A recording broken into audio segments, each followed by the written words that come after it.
এ ভাইরা খেয়াল করেন, আমার আল্লাহ বলেন, হাবিব আমার ওই বান্দাদেরকে জানায়া দেন যারা গুনাহ করতে করতে সীমা লঙ্ঘন করে ফেলছে। এত গুনাহ যখন নৈরাশ হয়ে গেছে, যাইতেছে যে আমরা আর আল্লাহর কাছে বুঝি ক্ষমা পাবো না। এটাও তো ঠিক, আমরা এত গুনাহগার রে বাবা, আমাদের গুনার দিকে তাকাইলে আল্লাহর রহমত পাওয়ার আশা করতে পারি না। আমাদের নাফরমানির দিকে তাকাইলে আল্লাহর কাছে দুইটা হাত উঠাইতে বড় লজ্জা লাগে, কিছু চাইতে বড় লজ্জা লাগে। এত গুনাহ আমাদের,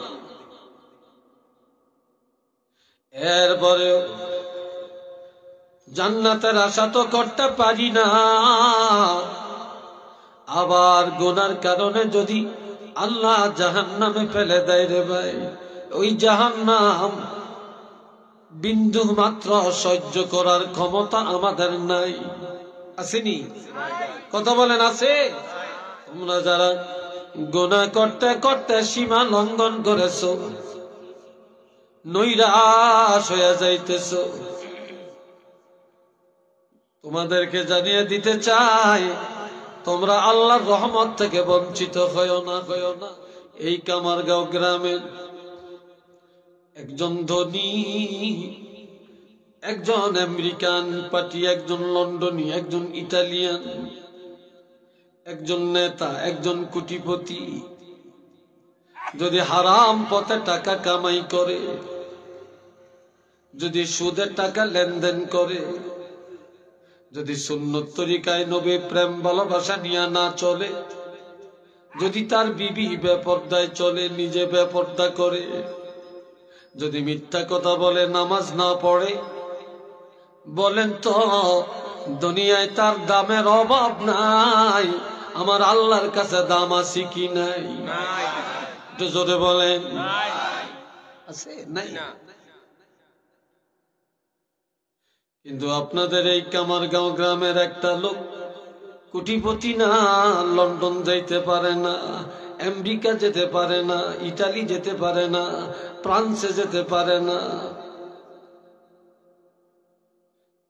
কোটি কোটি টাকা কামাই করতে পারে না, নেতা হতে পারে না, কিন্তু দিন মজুর খেটে খায়, রিক্সা চালায়, ভিক্ষা করে, পরের জমিনে কাজ করে, পরের বাড়িতে কাজ করে, হালাল কামাই করে, 5 ওয়াক্ত নামাজ পড়ে, বাড়িতে নিয়ে হালাল খায়, আলুর ভর্তা খায়, ডাইল ভাত খায়, শাক ভাত খায়, জুলুম করে না? বলেন তো এই গরিব মানুষটার দাম আমার আল্লাহর কাছে কম না বেশি? হাজরিন কেরাম, দুনিয়াটা চলছে এখন ফিতনায়। এখন ফিতনা আর ফিতনা দুনিয়াতে এখন ভরা। আপনি যেই দিকে তাকাবেন শুধু ফিতনায় জর্জরিত।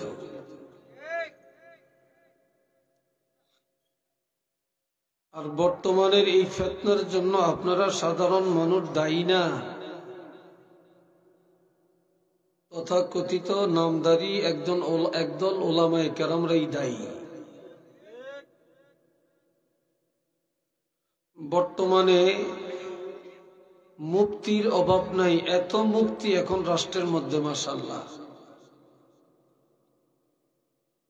ডক্টরের অভাব নাই, এখন আবার নতুন করে শুরু হয়েছে নামের আগে দিয়া শায়েখ, শায়েখেরও অভাব নাই, বক্তারও অভাব নাই, আর ফিতনারও কোনো শেষ নাই।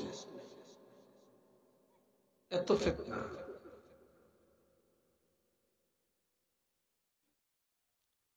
তবে কেউ আছে ভাইরাল হওয়ার জন্য ফিতনাগিরি করে, আর কেউ আছে নিজের দলকে ভারী করার জন্য ফিতনা বাজায় দেয়।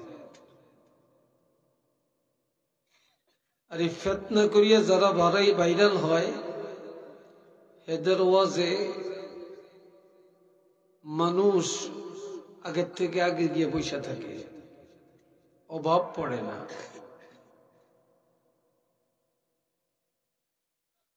এখন মানুষ হেদায়েত চায় না, এখন চায় ভাইরাল। এখন আমল চায় না, এখন চায় মানুষ ফিতনা।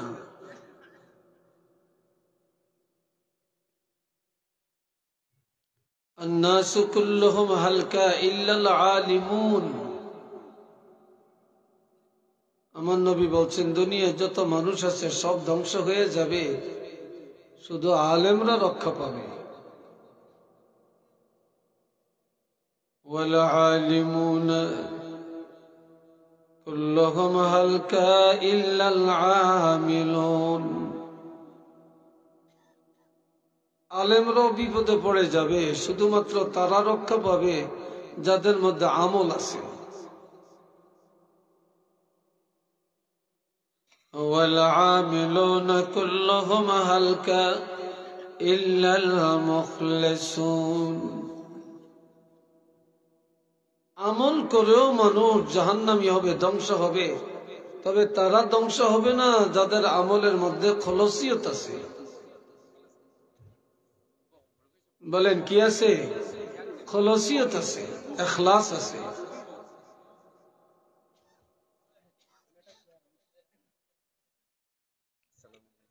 ভালো আছে। কেউ আলোচনার আয়োজন করে ইখলাসের সাথে আল্লাহর জন্য,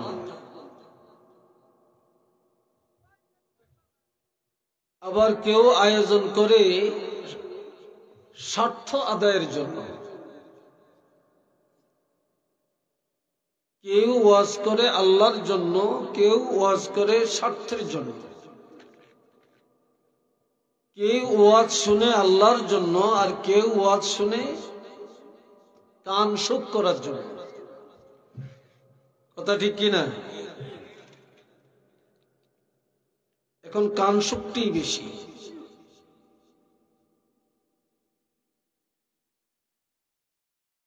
এই জন্য আল্লাহ বলছেন قل إن صلاتي ونسكي ومحياي ومماتي لله رب العالمين। হাবিব আপনি বলেন আমার নামাজ, আমার কোরবানি, আমার জীবন, আমার মরণ আল্লাহর জন্য। বলেন কার জন্য? আল্লাহর জন্য। আমরা নামাজ পড়বো কার জন্য? আল্লাহর জন্য।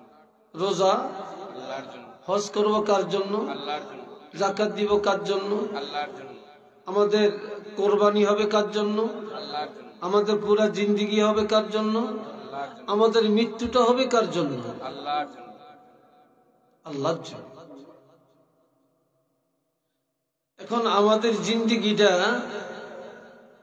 আমরা তো মুখে বললাম, বলি একরকম, করি আর একরকম। নামাজে দাঁড়িয়ে বলি ইয়্যাকা না'বুদু ওয়া ইয়্যাকা নাস্তাঈন। আল্লাহ আপনারই ইবাদত করি, আপনার কাছেই সাহায্য চাই। সালামটা ফিরিয়া এই কথার ধারে কাছেও নাই। কি ভাই কথা ঠিক কিনা? ঠিক। এই কথার ধারে কাছেও আমরা নাই।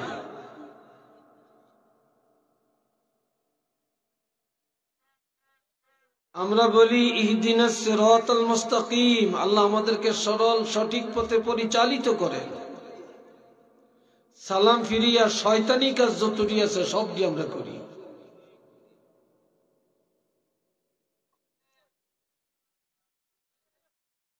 হজ করবেন, আল্লাহ টাকা দিছেন, হজ ফরজ। তাহলে হজ নামের আগে হাজি লিখতে হবে কেন? বাড়ির সামনে হাজির বাড়ি, দোকানের সামনে হাজির মার্কেট, এগুলা কেন? নামাজ যেমন ফরজ, রোজা, হজ যেমন ফরজ, তাহলে আমরা নামাজি লোকের বাড়ি, নামাজি গেট, এটা লেখে, গেটের মধ্যে নামাজি লেখেন না কেন? নামের আগে নামাজি আব্দুর রহিম লেখেন না কেন? নামাজটা যেমন ফরজ, হজটা তো তেমন ফরজ। যে হজ করলে হাজি লিখতে হবে, আলহাজ লিখতে হবে, তাহলে বোঝা যায় আমি আল্লাহর জন্য হজ করি না, নামের জন্য করছি।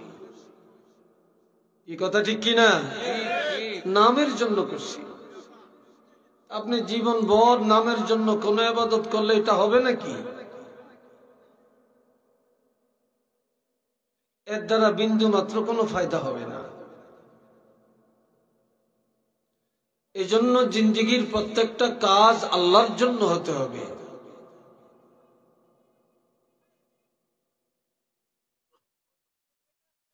কিয়ামতের ময়দানে আমার আল্লাহ 3 ব্যক্তিকে ডাকবেন। বলেন কয় ব্যক্তি? 3 ব্যক্তি। 1 নম্বরে শহীদ, যারা শহীদ হয়েছে। আবার আপনাকে কামার গাঁও তো শহীদ নাম থাকতে পারে, এই শহীদ না, কিন্তু আব্দুল শহীদ নাম আছে না?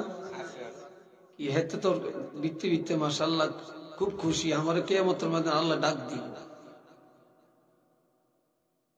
এই শহীদ হলো যারা ইসলামের জন্য শহীদ হয়েছে। 2 নম্বরে আল্লাহ ডাক দিবেন গাজী। 3 নম্বরে ডাক দিবেন কারি। আল্লাহ ডাক দিবেন দানকারী। ও শহীদ, ও দানকারী, ও কারি, ও গাজী, এভাবে ডাক দিবেন। শহীদরে বলবে তুমি শহীদ হইছ কেন, সত্য করে বলো। শহীদ বলবে ইয়া রাব্বাল আলামিন লিওয়াজহিকা, আপনার জন্য। কার জন্য? আপনার জন্য, আপনাকে সন্তুষ্ট করার জন্য। আল্লাহ বলবেন কাজ্জাবতা, তুমি বড় মিথ্যাবাদী, তুমি বড় মিথ্যাবাদী। তুমি আমার জন্য শহীদ হও না, তুমি শহীদ হইছ নামের জন্য। মানুষ তোমারে বীর বলবে, বাহাদুর বলবে, যুদ্ধ বলবে, সাহসী বলবে, বীর উত্তম বলবে, এই জন্য শহীদ হইছ। তবে তুমি যা চাইছো তা পাইয়া গেছো। দুনিয়াতে মানুষ তোমারে যা চাইছো তা তো পাইছো, আমার কাছে পাওয়ার কিছু নাই। তখন অর্ডার হবে তাকে জাহান্নামে ফেলে দাও। ফাউলকিয়া ফিন্নার, ফেরেশতারা উবুর করে তাকে জাহান্নামে ফেলে দিবে। নাউযুবিল্লাহ বলবেন না? আরেকটু আস্তে কোন, বলছেনই যেমন একটু জোরে সরে কোন। নাউযুবিল্লাহ বলতে চাই না, আঙ্গ বেকির ভিত্তি গলতে বলা, গলত। এত এটা আপনি তো এটা ভাঙ্গে এত নাচান, আস্তে আস্তে। এ ভাইরা রে আমার, গাজীকে বলবে গাজী রে, ইসলামের জন্য যুদ্ধ করে জিতলে গাজী হলে জান্নাতে যাওয়া যায়, পাইলা কই? কাল আলেমের কাছে। তুমি কি জন্য গাজী হয়েছ? আপনার জন্য। আল্লাহ কি কাজ্জাবতা, তুমিও মিথ্যাবাদী, আমার জন্য গাজী হও না, তুমি নামের জন্য হইছ। যা চাইছ নাম পাইছ, আমার কাছে পাওয়ার কিছু নেই। তাকেও অর্ডার দেওয়া হবে জাহান্নামে ফেলে দেওয়ার জন্য, ফেরেশতারা জাহান্নামে ফেলে দিবে। কারি সাহেবকে ডাকবে, কারি সাহেব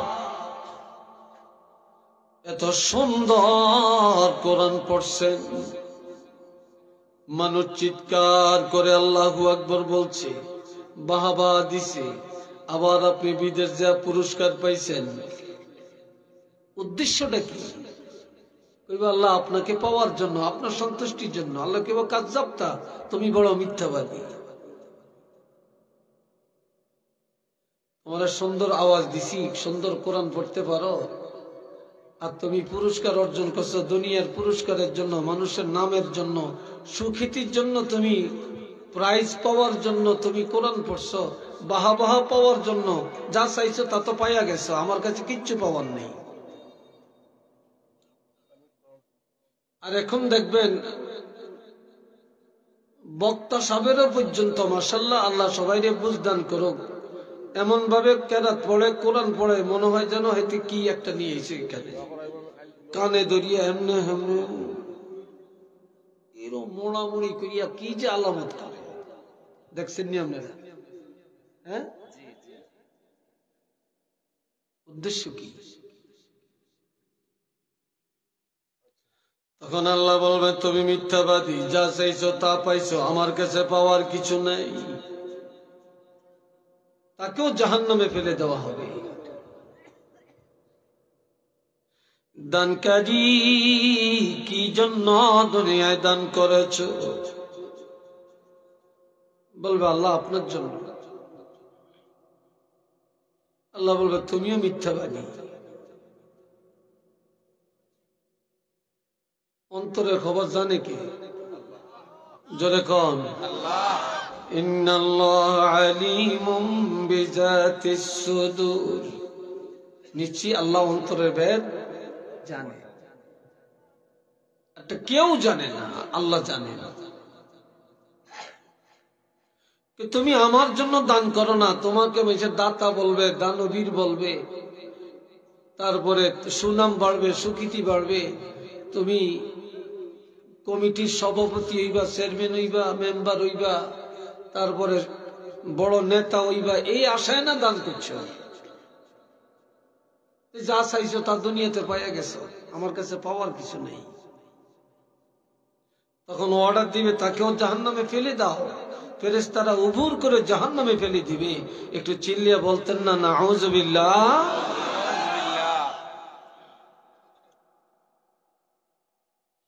এই জন্য প্রত্যেকটা কাজে ইখলাস থাকতে হবে।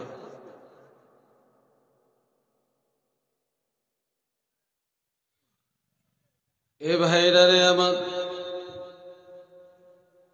ইখলাসী আমল চুপু চুপে হয় বেশি। এই দুনিয়াতে যারা ওলি হইছেন, আবদাল হইছেন, কুতুব হইছেন, গোপনে গোপনে চুপে চুপে ইবাদত বেশি করার কারণে, যেটা আল্লাহ জানে আর ওই বান্দায় জানে, আর কেউ জানে না। আজকাল অনেকে আছে তসবিহ হাতে নিয়ে রাস্তা রাস্তায় চলে সুবহানাল্লাহ পড়ে। তসবিহ এটা নফল ইবাদত, এটা আরেকজনে দেখবে কেন? আপনি তাহাজ্জুদ পড়ছেন, এটা আরেকজনে জানবে কেন? কি ভাই, কথা ঠিক কিনা? এটা আরেকজনে জানবে কেন? আমার রাসূল বলছেন, রাত্র যখন গভীর হয়, দুনিয়ার বাদশার দরজা বন্ধ, মন্ত্রীর দরজা বন্ধ, এমপির দরজা বন্ধ, ডিসির দরজা বন্ধ, আর্মি প্রধানের দরজা বন্ধ, পুলিশ প্রধানের দরজা বন্ধ, দুনিয়া যত ধনী দরজা বন্ধ, অফিস আদালতের দরজা বন্ধ, কারখানা দরজা বন্ধ, ঘর বাড়ির দরজা বন্ধ, পৃথিবীর সব দরজা যখন বন্ধ হয়ে যায় রে, তখন একমাত্র আল্লাহ রাব্বুল আলামিনের দরজা খোলা।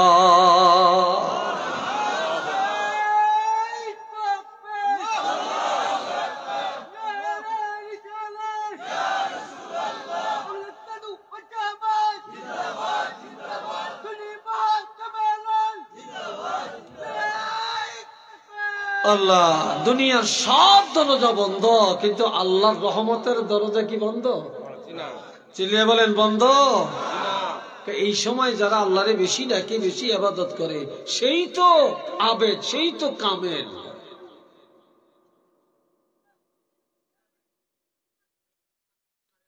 আল্লাহ, বন্ধুরা রে আমার, এই জন্য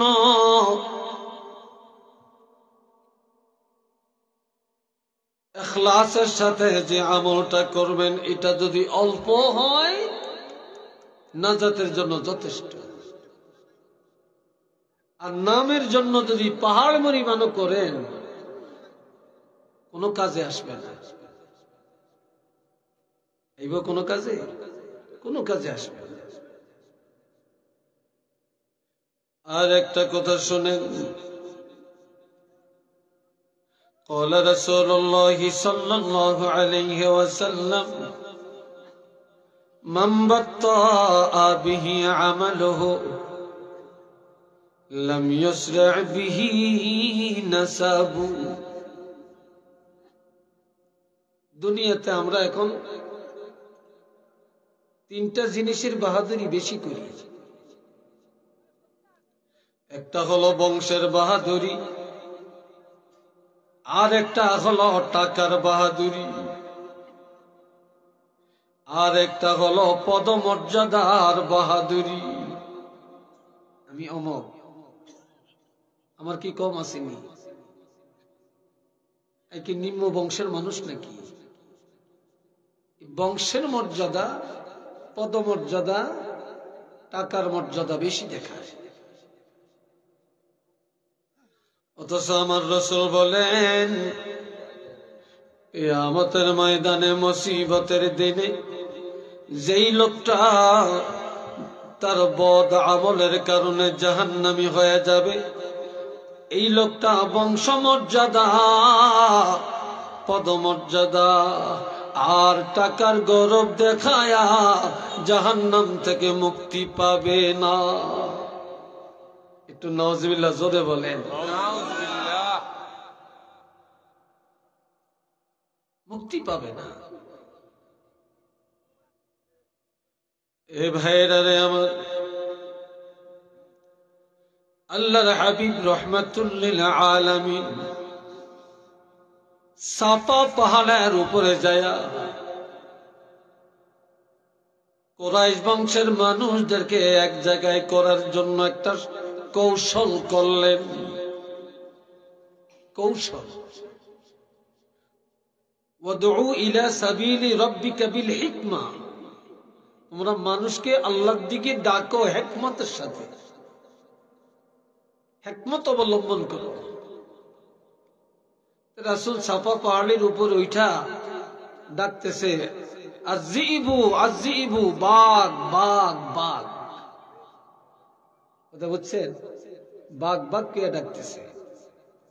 বাঘের কথা শুনলে কুরাইশরা সব দৌড়ে আসে রক্ষা করার জন্য। এমনি যদি বলে আসো তোমাদের সাথে আলাপ আছে, কথা আছে, আসবে না। কিন্তু বাঘের কথা বললে দৌড়ে আসে সবাই। নবীজি যখন বাঘ বাঘ করে চিৎকার দিলেন, আবু লাহাবের নেতৃত্বে কুরাইশদের একটা দল দৌড়ে আসলো। বলে, ভাতিজা মুহাম্মদ, বাঘ বাঘ বলে ডাকলা, বাঘ কোথায়? আইনা জিবু, বাঘ কোথায়? নবী কৌশলে বলতেছে। চাচা বাঘের কথা শুনে দৌড়ে আসলেন। তবে আমি যদি বলি পাহাড়ের অপোজিটে একদল দুশমন শত্রু বাহিনী বসে আছে, এখন এই কুরাইশ বংশের মানুষগুলোকে ধ্বংস করে দিবে। আমার কথাটা বিশ্বাস করবেন? চাচা বলে, ভাতিজা, জীবনে কোনদিন তোমাকে মিথ্যা বলতে দেখি নাই। তুমি যদি বলো আমরা বিশ্বাস করি এটা সত্য। নবী বলে, চাচা, আমার এই কথাটা যদি সত্য হয় তাহলে আমার ওই কথাটাও সত্য যে এক আল্লাহ ছাড়া কোনো মাবুদ নাই। সুবহানাল্লাহ বলতেন না? আর একটু জোরে বলেন। তাহলে আমার ওই কথাটার মধ্যে কোনো সন্দেহ নাই যে এক আল্লাহ ছাড়া কোনো মাবুদ নাই। এই কথাটি তো মাইনা নেন, লা ইলাহা ইল্লাল্লাহু মুহাম্মাদুর রাসূলুল্লাহ। বাঘের কথা কইছে নবী সত্য, এতদিন নবী আলামিন, নবী বিশ্বাসী, নবীর মতো সত্যবাদী আর নাই। আর যেই মাত্র কলেমার কথা বলছে, ইমানের দাওয়াত দিছে, নবীর চেন খারাপ আর কেউ নেই। নাউজুবিল্লাহ কোন না।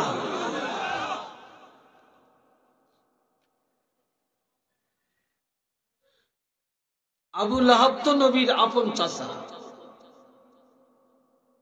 এই চাচা আবু লাহাব ধরে আছে, বলে তাব্বাল্লাকা ইয়া মুহাম্মাদু আলিহাযা জামাআতানা।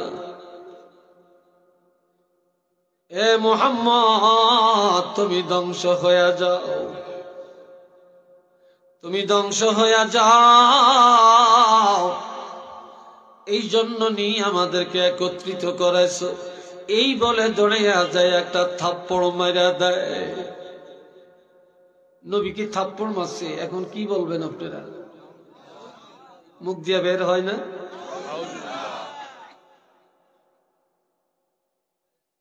এত কথা কেন? রাস্তার উপরে এত কথা কেন? এইদিকে এত কথা কেন?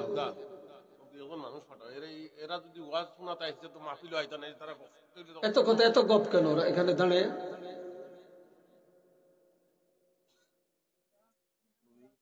হয়েছে, আর লাগবে না।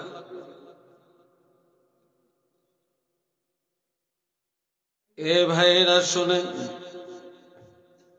অথবা নবীর একটা পাথর মারে,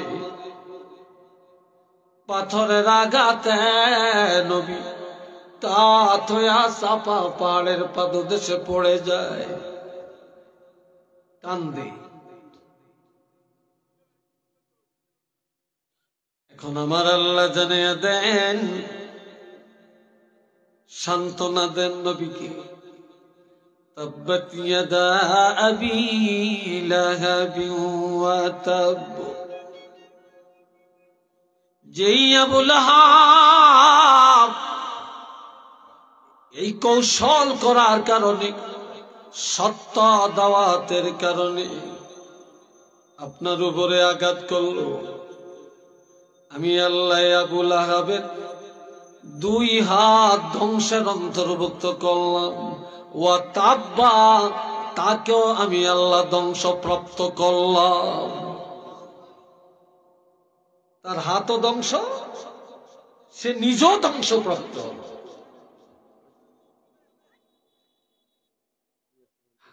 হাত দিয়ে পাথর মারছে না থাপ্পড় মারছে? আল্লাহ দোনো হাত অকেজো করে দিচ্ছে। নাউজুবিল্লাহ বলেন না। এরপরে আবু লাহাবেরও ধ্বংস করে দিচ্ছে। এখন বলতেছেন, মা আগনা আনহু মালুহু ওয়া মা কাসাব। আবু লাহাব ধনের গৌরব করত, আমার কি টাকা পয়সা কম নেই, আমার কি পপুলারিটি কম আছে নাকি, আমার কি অস্তিত্ব কম আছে নাকি, বংশ কি কম নাকি, আবার আমার কি সমর্থন কম আছে নাকি? আমার আল্লাহ জানিয়ে দেন, এ আবু লাহাবের কামাই রোজগার, আবু লাহাবের ধন সম্পদ, আবু লাহাবের সন্তান ছেলে মেয়ে আবু লাহাবের কোনো উপকারে আসবে না। একটু চিল্লিয়া বলেন না সুবহানাল্লাহ। এই আবু লাহাবের টাকা পয়সা, ধন দৌলত, ছেলে মেয়ে, এগুলা নিয়ে বাহাদুরি করছে, এগুলা তার কোনো উপকারে আসবে না। এ ভাইরা রে আমার, শুধু এটাই নয়, শুধু এটাই তো না,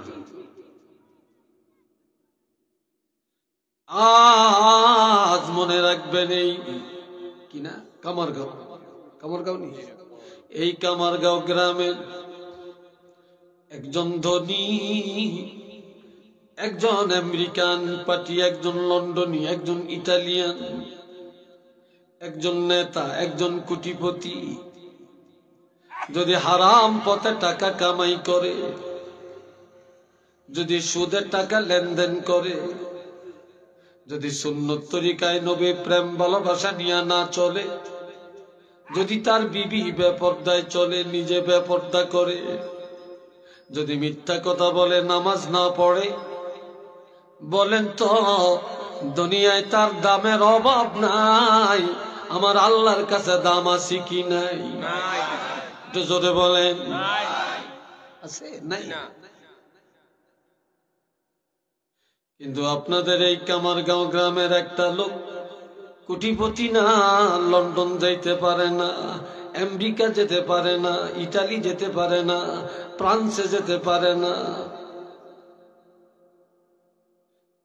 কোটি কোটি টাকা কামাই করতে পারে না, নেতা হতে পারে না, কিন্তু দিন মজুর খেটে খায়, রিক্সা চালায়, ভিক্ষা করে, পরের জমিনে কাজ করে, পরের বাড়িতে কাজ করে, হালাল কামাই করে, 5 ওয়াক্ত নামাজ পড়ে, বাড়িতে নিয়ে হালাল খায়, আলুর ভর্তা খায়, ডাইল ভাত খায়, শাক ভাত খায়, জুলুম করে না? বলেন তো এই গরিব মানুষটার দাম আমার আল্লাহর কাছে কম না বেশি? বেশি না? কত যে বেশি, এটার কোনো হিসাব আছে? अल्लाह अमल से जिंदगी बनती है, जन्नत भी जहन्नम भी। আমলের দ্বারা যদি জিন্দেগি তৈরি করা যায়, আমল যদি নেক আমল হয় জান্নাত, আর আমল যদি বদ আমল হয় জাহান্নাম।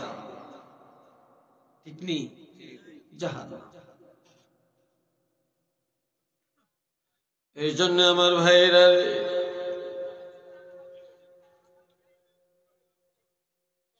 সাহাবীরা আল্লাহর হাবিবকে বললেন, ইয়া রাসূলুল্লাহ, আপনি সবচাইতে দামি জান্নাতে যাবেন। আমরা জান্নাতে গেলে ছোটখাটো জান্নাতে যাব। দুনিয়ায় আপনার কাছে যাইতাম, আপনার চেহারার দিকে তাকাইতাম, আপনার কথাগুলো শুনতাম, কিন্তু জান্নাতে যাওয়ার পর আমরা আপনার সাথে দেখা করতে পারবো কিনা? নবীজি বললেন, এই দুনিয়ায় যে যত বেশি আমি রাসূলের ভালোবাসবে, যে যত বেশি আমার মহব্বতে সুন্নতের আমল করবে, যে যত বেশি আমার শানে দুরূদ শরীফ তেলাওয়াত করবে, সে তত বেশি আমার সাথে জান্নাতে দেখাও করতে পারবে।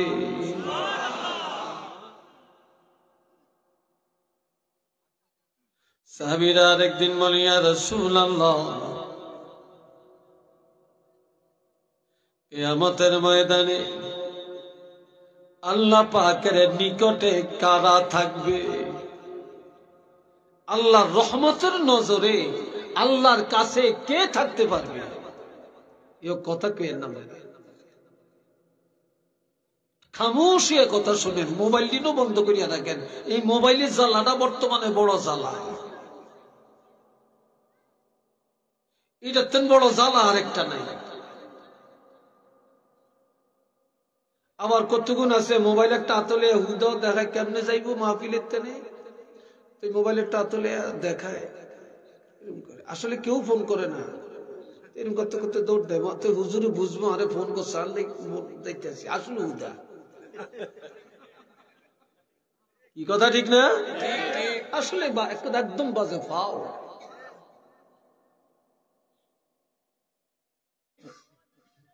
কত ধোঁকাবাজি।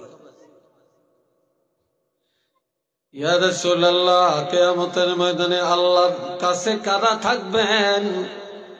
নবীজি বললেন, যারা গুনাহ করিয়া সাথে সাথে তওবা করে, যারা গুনাহ করিয়া সাথে সাথে তওবা করে, যার আমলের মধ্যে বেশি বেশি তওবা পাওয়া যাবে, কিয়ামতের ময়দানে তারা আল্লাহ পাকের রহমতের নজরে থাকতে পারবে। গুনাহ করতে পারি, তওবা করতে জানি না, ঠিক না? তওবা করতে জানি না। الذين كذبوا بآياتنا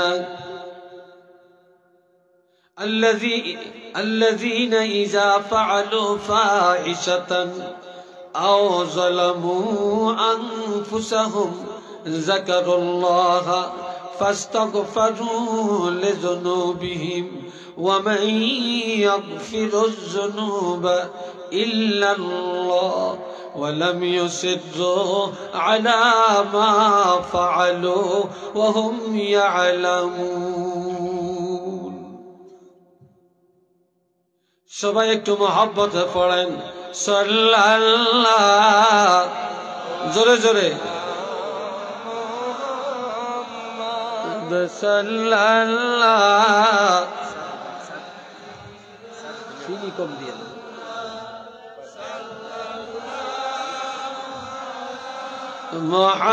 মুহাম্মদ সাল্লাল্লাহ।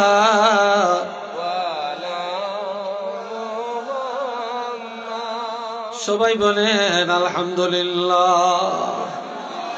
রাস্তার উপরে অনেক মানুষ দাঁড়িয়ে রয়েছেন, আপনারা কি লবণ চাইতে আইছেন নাকি না ওয়াজে আইছেন? যদি ওয়াজ আইছে তাকে নিচে এসে বসেন,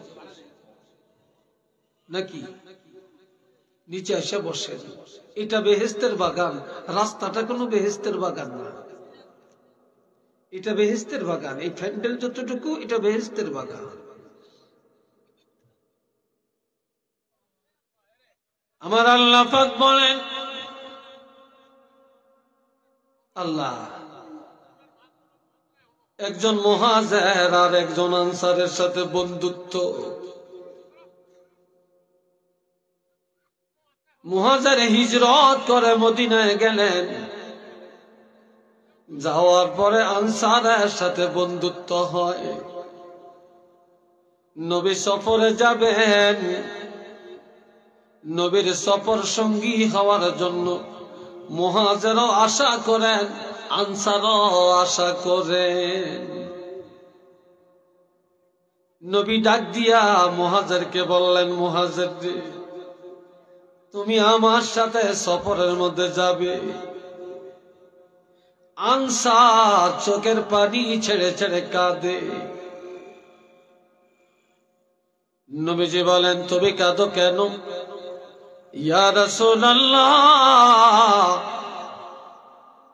আমার মনের অভিপ্রায় ছিল আমি আপনার সাথে সফরে যাব বা যুদ্ধের ময়দানে যাব, কিন্তু আপনি আমার কথা না বলিয়া মুহাজিরের কথা ঘোষণা দিলেন। আমি তো বাদ পড়ে গেলাম, আমি আপনার সফর সঙ্গী হতে পারলাম না, এই জন্য আমি কাঁদি।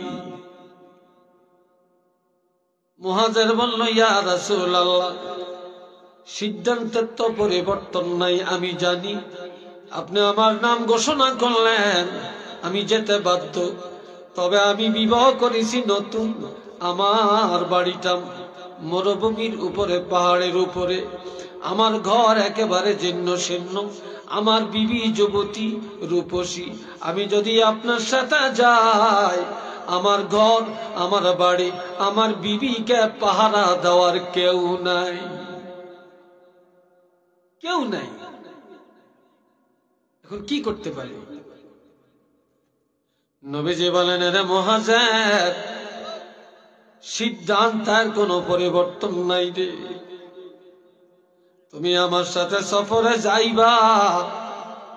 আর আনসারকে বলো, আনসার, তুমি যায়া মুহাজিরের বাড়ির চারিদিক দিয়া ঘুরবা, দারোয়ানের দায়িত্ব পালন করবা। জানিয়া রাখো, মুহাজির আমার সাথে যায়া যা বরকত অর্জন করবে, তুমি যদি বন্ধুর বাড়ি পাহারা দিতে যায়া চরিত্রটা ঠিক রাখতে পারো, তাহলে তোমার আমলের মধ্যে এই সওয়াব লেখা হয়ে যাবে। আর একটু আস্তে কর। এখন মুহাজির চলে গেলেন নবীর সাথে সফরে, আর আনসার চলে গেল বন্ধুর বাড়িটা পাহাড়ে দিতে। খুব সুন্দর একটা ঘটনা, খেয়াল করেন।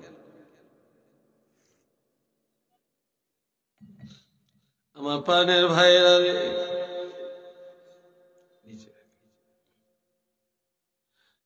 বন্ধুর বাড়ি পাহারা দেয়, বন্ধু তো নাই, বন্ধু তো নবীর সাথে সফরে।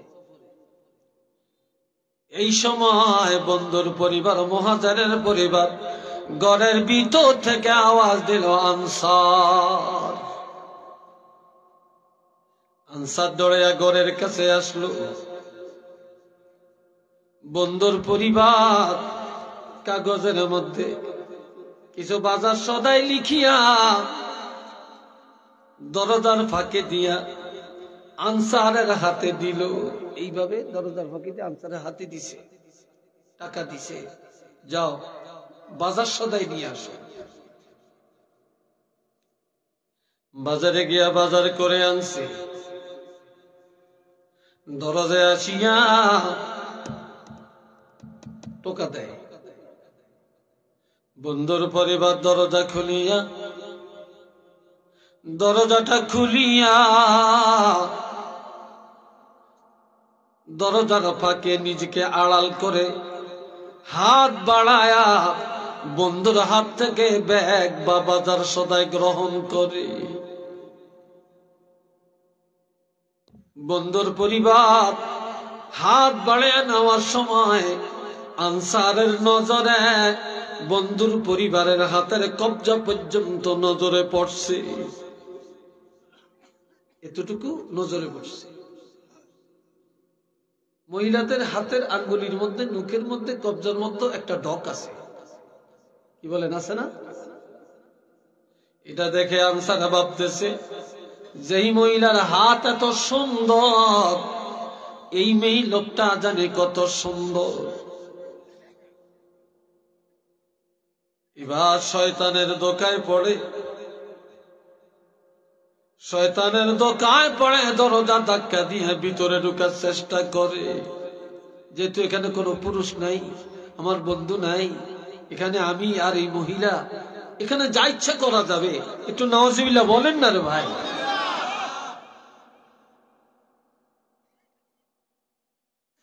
যখন দরজা ধাক্কা দেয়, ঢুকতে চায়, মহিলার সাথে সাথে দরজা বন্ধ করে দেয়। দরজা বন্ধ করে বলে, ইয়া আব্দুল্লাহ, ও আল্লাহর বান্দা, আল্লাহকে ভয় করো, তুমি আমার দিকে আগাইও না। তুমি নবীর উম্মত, আল্লাহর গোলাম, তুমি একজন আনসার।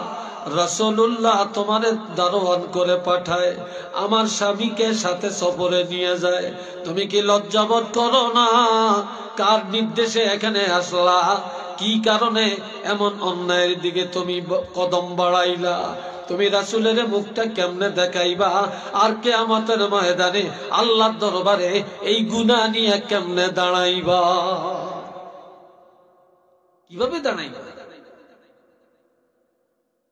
ইত্তাকিল্লাহ, আল্লাহকে ভয় কর। সাথে সাথে আনসার আল্লাহর ভয়ে ফিরে আসে, ভিতরে যায় না, ঘরে যায় না রে। এবার রাস্তায় রাস্তায় দৌড়ায়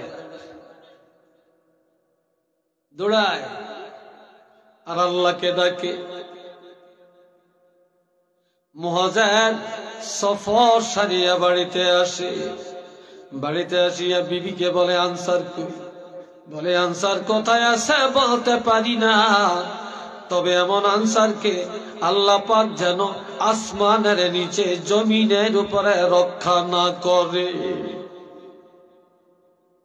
রক্ষা না করে। এ ভাইরা রে আমার, আর এখন এটা নাই। এখন মহিলারা বুঝে বয়ফ্রেন্ড, মেয়েরা বুঝে বয়ফ্রেন্ড, আর ছেলেরা বুঝে গার্লফ্রেন্ড। ঠিক নেই কথা? ঠিক কিনা? আর মনে করে এটা বৈধতা। স্বামীরে কয় আমার গার্লফ্রেন্ড, ইয়া আমার বয়ফ্রেন্ড। আবার মহিলা নিয়ে আসে, বিবি কয় কাকে আনছো? কয় আমার গার্লফ্রেন্ড। কি কথা ঠিক কিনা?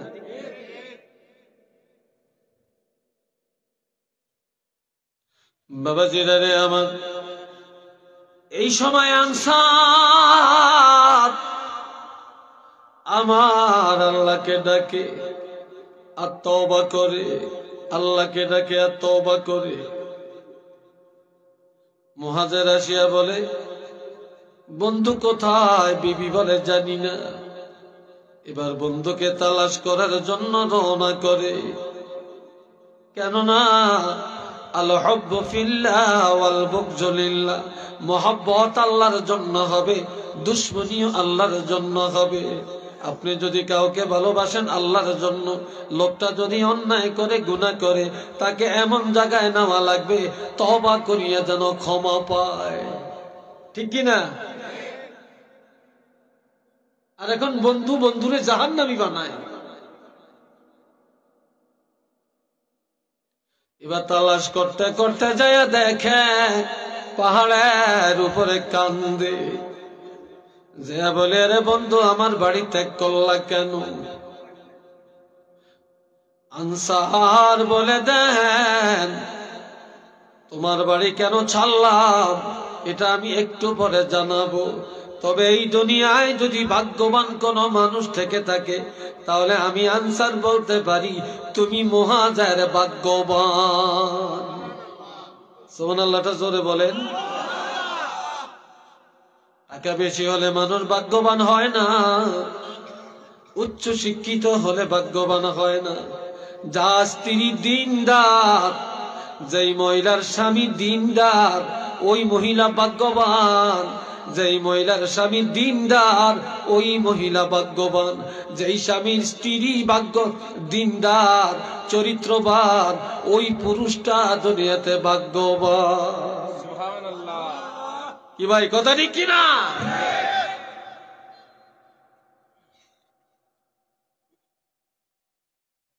এবার বলে কেন আসলা? কয় বন্ধুরে শয়তানের ধোঁকায় আমি যখন তোমার বিবির দিকে আগাইতেছিলাম, তখন তিনি আমাকে আল্লাহর ভয় দেখালেন, আমি আল্লাহর ভয়ে চলে আসলাম।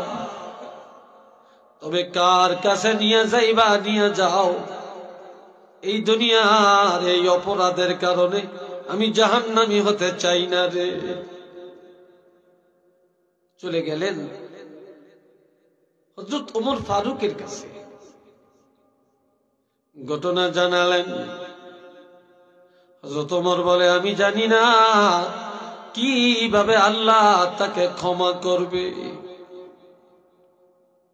চলে গেলেন হযরত সিদ্দিক আকবরের কাছে, ঘটনা জানাইলেন। তিনিও বলেন আমি জানি না এমন আনসারকে কিভাবে আল্লাহ মাফ করবেন। চলে গেলেন নবীজির দরবারে। তাফসীরে জালালাইন শরীফে লেখে যাকারান নবিয়্যা সাল্লাল্লাহু আলাইহি ওয়াসাল্লাম, নবীজির পুরা ঘটনা জানালেন। ফাসাকাতান নবিয়্যু সাল্লাল্লাহু আলাইহি ওয়াসাল্লাম, নবী কিছু না বলে চুপ করে রইলেন। চুপ রইলেন। এবার এতক্ষণ মুহাজির বলে আনসার, এতক্ষণ আমি তোমারে ভালোবেসেছি আল্লাহর জন্য, আর এখনো ভালোবাসা ছিন্ন করে দিলাম আল্লাহর জন্য। দেখা যায় তুমি এমন অপরাধে কদম বাড়াইছ রে, হযরত ওমরের কাছে যে সাড়া পাই না, সিদ্দিক আকবরের কাছে যে পাই না, রাসূলের দরবারে আসলাম, নজর করে দেখা নবীও কিছু বলে না, নবীও নারাজ। তাহলে যার উপরে নবী নারাজ তোমার উপরে আমি আর রাজি থাকতে পারি না, আমিও নারাজ হয়ে গেলাম, আমিও তোমার সাথে বন্ধুত্ব ছিন্ন করে দিলাম। বুঝাইছিনি কথাটা? এবার আনসার চিৎকার করে দৌড়ায়, আমার তো আর ক্ষমা নাই রে। এই সময় জিবরাইল আমিন আসিয়া নবী কি শুনিয়ে দেন, আল্লাযীনা ইযা ফাআলু ফাহিশাতান, যারা ফাহিশা কাজ করে, এই ফাহিশার অর্থ কবিরা গুনাহ, যারা ব্যভিচারিতে কদম বাড়ায় বা যারা কবিরা গুনাহ করে, এই গুনাহ করিয়া কারো ক্ষতি করে না, কারো প্রতি জুলুম করে না রে। আও যালামু আনফুসাহুম, যারা অন্যায় করে করে নিজ আত্মার উপরে জুলুম করে। আপনি নামাজ পড়েন না, নিজের উপর জুলুম করছেন, কারো মাথায় বাড়ি দেন না। আপনি সুদ খায়া কারো ক্ষতি করেন না, নিজের উপর নিজে জুলুম করছেন। আপনি মিথ্যার উপরে চলিয়া কারো মাথায় বাড়ি দেন না, নিজের জুলুম নিজে করছেন। ঠিক নি? আপনি মা বাপের সাথে নাফরমানি করিয়া আপনি নিজের উপর জুলুম করছেন। জিনার আড্ডায় যায়া, দায়ুসগিরির আড্ডায় যায়া নিজের উপরে যারা জুলুম করে, নিজকে জাহান্নামী বানিয়ে দেয়, যাকারুল্লাহ, এরপরে আমার আল্লাহকে ডাকে, অর্থাৎ আল্লাহকে ডাকে অনুতপ্ত হয়, লজ্জিত হয়। ফাস্তাগফিরু লিযুনুবিহিম, আল্লাহর দরবারে ক্ষমা চায়। কি চায়? কথা বলেন। আল্লাহর দরবারে ক্ষমা চায়। আল্লাহ জানিয়ে দেন, ওয়া ইয়াগফিরুয যুনুবা ইল্লাল্লাহ, এমন অপরাধীর অপরাধ আমি আল্লাহ যদি ক্ষমা না করি, কে আছে আমার গুনাহগার বান্দার গুনাহ ক্ষমা করতে পারে? হাবিব আনসারকে ডাক দিয়া জানিয়ে দেন, আমি আল্লাহ এই আনসারের তওবা কবুল করলাম, আমি আল্লাহ তাকে ক্ষমাও করে দিলাম। আর একটু জোরে কন্যা আল্লাহু আকবার।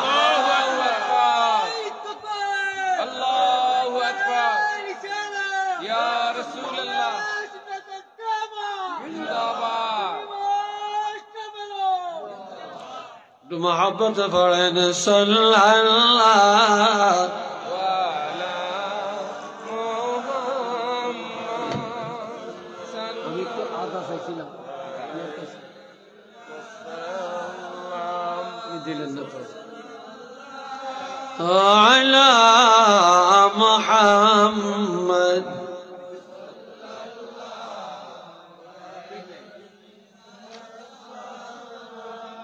আল্লাহ কষ্ট হয় আপনাদের? কি বলেন, কষ্ট হয়? আল্লাহ কবুল করেন। একটু চিল্লে আর সবাই বলেন আমিন। আর একবার বলেন আমিন। আল্লাহ কত দয়ালু। কুল ইয়া ইবাদিয়াল্লাযীনা আসরাফু আলা আনফুসিহিম লা তাকনাতু মির রাহমাতিল্লাহ ইন্নাল্লাহা ইয়াগফিরুয যুনুবা জামিআ ইন্নাহু হুয়াল গফুরুর রহিম। আল্লাহ আমার দিকে চান সবাই, অন্যদিকে চাবেন না। রাস্তার উপরে যা মানুষ হাঁটাহাঁটি করছেন, এটা আমি বুঝতে পারতেছি না, এটা কি কোনো বাঘটাক আসেনি? কোনো মনে হয় আছে। এক ভাগ ওয়াজে বইয়াম, আর এক ভাগ রাস্তায় ঘুরিয়াম, ওয়াজে বসতাম না। খোরাকে দেখে হুজুরি কি কয় এটা হই না, মনে হয় এরকম কিছু বাঘটাক আছে। রাস্তার উপরে কেন বলেন আপনারা? এ ভাইরা খেয়াল করেন, আমার আল্লাহ বলেন হাবিব আমার ওই বান্দাদেরকে জানাইয়া দেন যারা গুনাহ করতে করতে সীমা লঙ্ঘন করে ফেলছে। এত গুনাহ যখন নৈরাশ হয়ে গেছে যাইতেছে যে আমরা আর আল্লাহর কাছে বুঝি ক্ষমা পাবো না। এটাও তো ঠিক, আমরা এত গুনাহগার রে বাবা, আমাদের গুনার দিকে তাকাইলে আল্লাহর রহমত পাওয়ার আশা করতে পারি না। আমাদের নাফরমানির দিকে তাকাইলে আল্লাহর কাছে দুইটা হাত উঠাইতে বড় লজ্জা লাগে, কিছু চাইতে বড় লজ্জা লাগে। এত গুনাহ আমাদের, এরপরেও জান্নাতের আশা তো করতে পারি না। আবার গুনার কারণে যদি আল্লাহ জাহান্নামে ফেলে দেয় রে ভাই, ওই জাহান্নাম বিন্দু মাত্র সহ্য করার ক্ষমতা আমাদের নাই। আসেনি? কথা বলেন, আছে?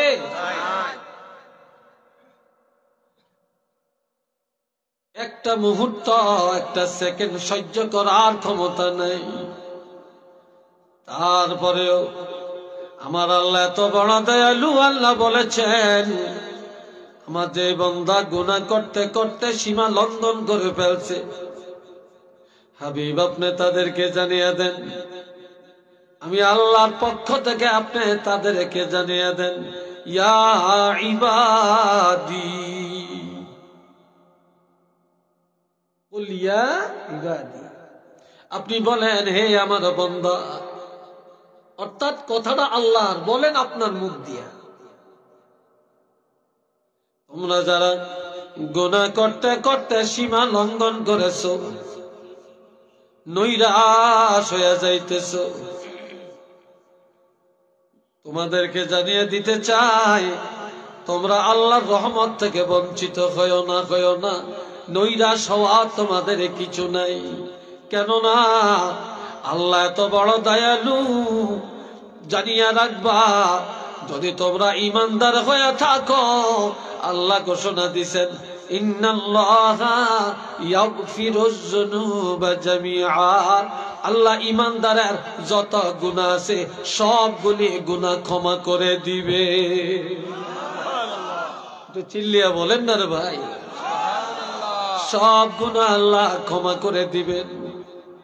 ঈমানদারের কোনো গুনাহ থাকবে না, সব গুনাহ আল্লাহ মাফ করে দিবেন, সব আল্লাহ মাফ করবেন। বাবাজিরা রে, এই জন্য কিয়ামতের ময়দানে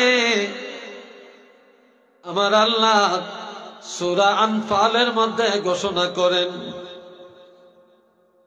লাহুম দারাজাতুন ইনদা রাব্বিহিম ওয়া মাগফিরাতুন ওয়া রিজকুন কারীম। নবীর উম্মত যারা ঈমানদার, তাদেরকে আল্লাহ তিনটা পুরস্কার দিবেন। এক নম্বরের পুরস্কার, আল্লাহ দরবারে ইজ্জতের ব্যবস্থা করবেন। দুই নম্বর, নবীর উম্মতের মধ্যে যারা ঈমানদার, তারা যত বড় গুনাহগার হবে আল্লাহ তাদেরকে ক্ষমা করবেন। তিন নম্বর, ঈমানদারকে আল্লাহ হারামে খাওয়াবে না, ঈমানদারের জন্য সম্মানজনক রিজিক, হালাল রিজিকের ব্যবস্থা আমার আল্লাহ করে দিবেন। একটু চিল্লে বলেন না মারহাবা।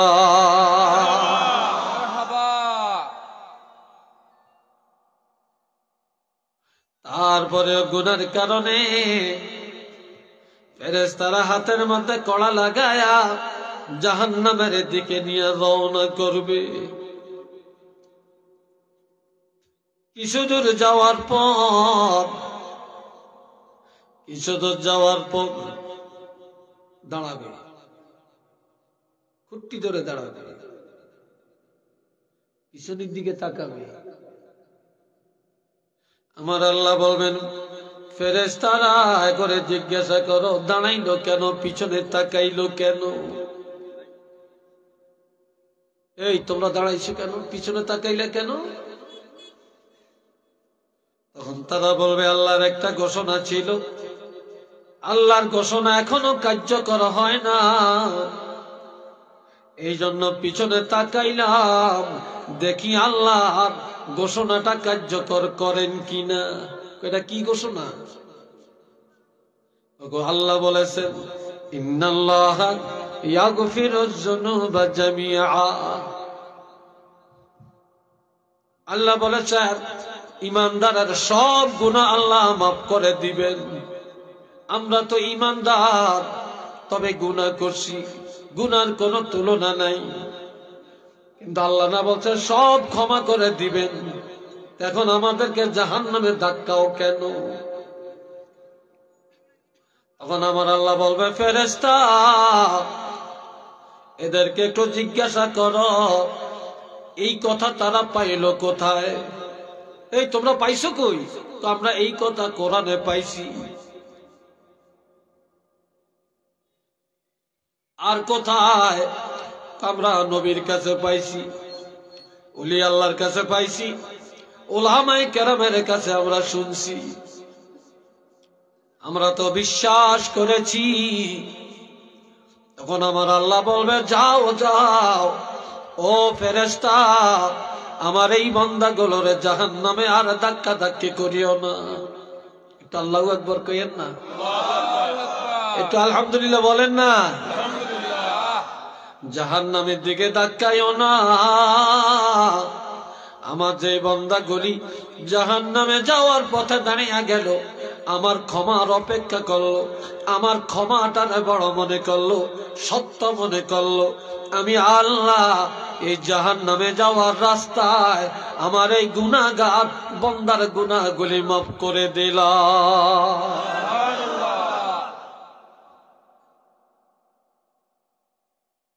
আরেক দলের আল্লাহ মাফ করবে জাহান্নামের দরজায়। কোন জায়গায়? জোরে বলেন, জাহান্নামের দরজায়। আল্লাহ জাহান্নামের দরজায় যাওয়ার পরে ঢাকনাটা খুলে দিবে। এবার কই তোরা জাহান্নামের দিকে তাকা, জাহান্নামের দিকে তাকাইবে, হুঁশ থাকবো নিয়ে এসো। এবার সবাই চিল্লানি আরম্ভ করবে, কান্নাকাটি হাউমাউ। এবার বলবে, আল্লাহ দুনিয়াতে এত অপরাধ করলাম রে আল্লাহ, কিন্তু কোনদিন তুমি গজব দিয়ে মেরে ফেলো না। এত অপরাধের পরেও না খাওয়ায় আমারও না, বাতাস বন্ধ করো না, পানি বন্ধ করো না, আগুন বন্ধ করো না, রিজিক বন্ধ করো না রে আল্লাহ। আজকে আমাদের এই পাপের কারণে তুমি নির্দয় হইয়া জাহান্নামে ফেলে দিবা রে আল্লাহ। তোমার কি একটু আমাদের জন্য মায়া লাগবে না রে আল্লাহ?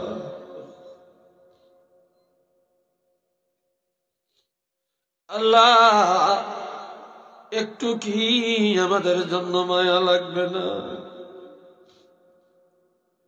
কি কারণে ফেলে দিবা?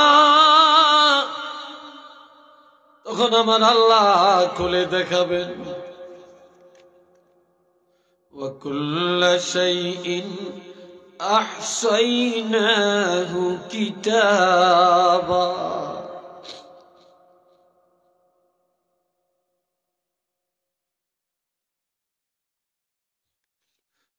রাজা করেছ আমি আল্লাহ সব কিতাব আকারে সাজিয়ে রাখছি।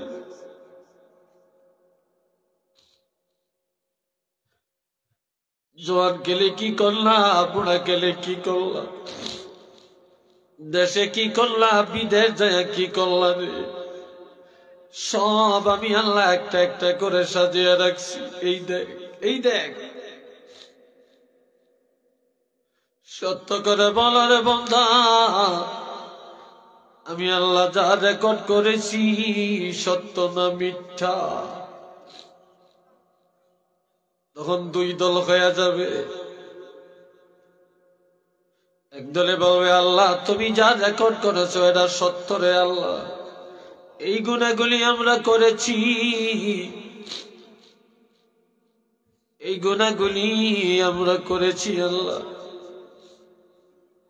তুমি আল্লাহকে মিথ্যাবাদী বানাই না আল্লাহ, তুমি যা রেকর্ড করেছো এগুলো সত্য। তবে তুমি যদি আমাদেরকে জাহান্নামে ফেলে দাও তোমার কোনো লাভ নাই রে আল্লাহ, যদি ক্ষমা করে দাও এতেও তোমার ক্ষতি নাই রে আল্লাহ। জাহান্নামে ফেলে দিলে তো লাভ নেই, আর ক্ষমা করলে তোমার ক্ষতি নেই। আমার আল্লাহ বলবে ও ফেরেশতারা, আমাদের বান্দা জাহান্নামের দরজায় দাঁড়ায় আমি আল্লাহরে সত্যবাদী বানাইলো, আমি আমার রেকর্ড পত্রকে সত্য মনে করলো, এই গুনাহগুলি যেসব করেছে স্বীকার করলো, আমি আল্লাহ তাদেরকেও জাহান্নামে ফেলবো না। এই জাহান্নামের দরজায় আমি আল্লাহ আমার এই গুনাহগার সত্যবাদী বান্দাকে ক্ষমা করে দিলাম।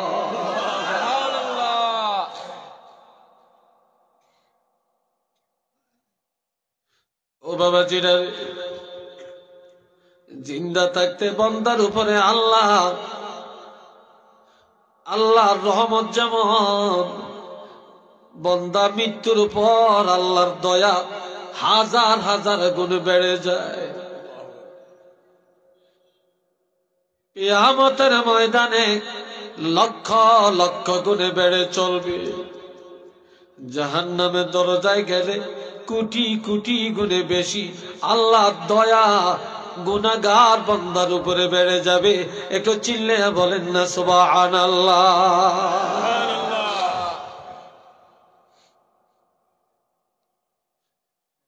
ও দোস্ত ভাইরা রে আমার, এই জন্য বেশি বেশি তওবা, বেশি বেশি তওবা। আমার আল্লাহ বলছেন ও ঈমানদারেরা, তুবু ইলাল্লাহ, তওবা করো, তুবু ইলাল্লাহি তাওবাতান নাসুহা, খালেস তওবা করো আর স্বীকৃতি দাও গুনাহ করেছি, জীবনে আর গুনাহ করব না, গুনাহ করেছি জীবনে আর করব না। ওয়াসারিউ ইলা মাগফিরাতিম মির রাব্বিকুম, তোমরা তোমাদের প্রভুর ক্ষমা যেখানে সেই দিকে দৌড়াও, সেই দিকে দৌড়াও। যেই দিকে গেলে জাহান্নামে যাইবা ওই দিকে দৌড়াইও না, যেই দিকে রবের ক্ষমা ওই দিকে দৌড়াও। একটু চিল্লে বলেন না সুবহানাল্লাহ।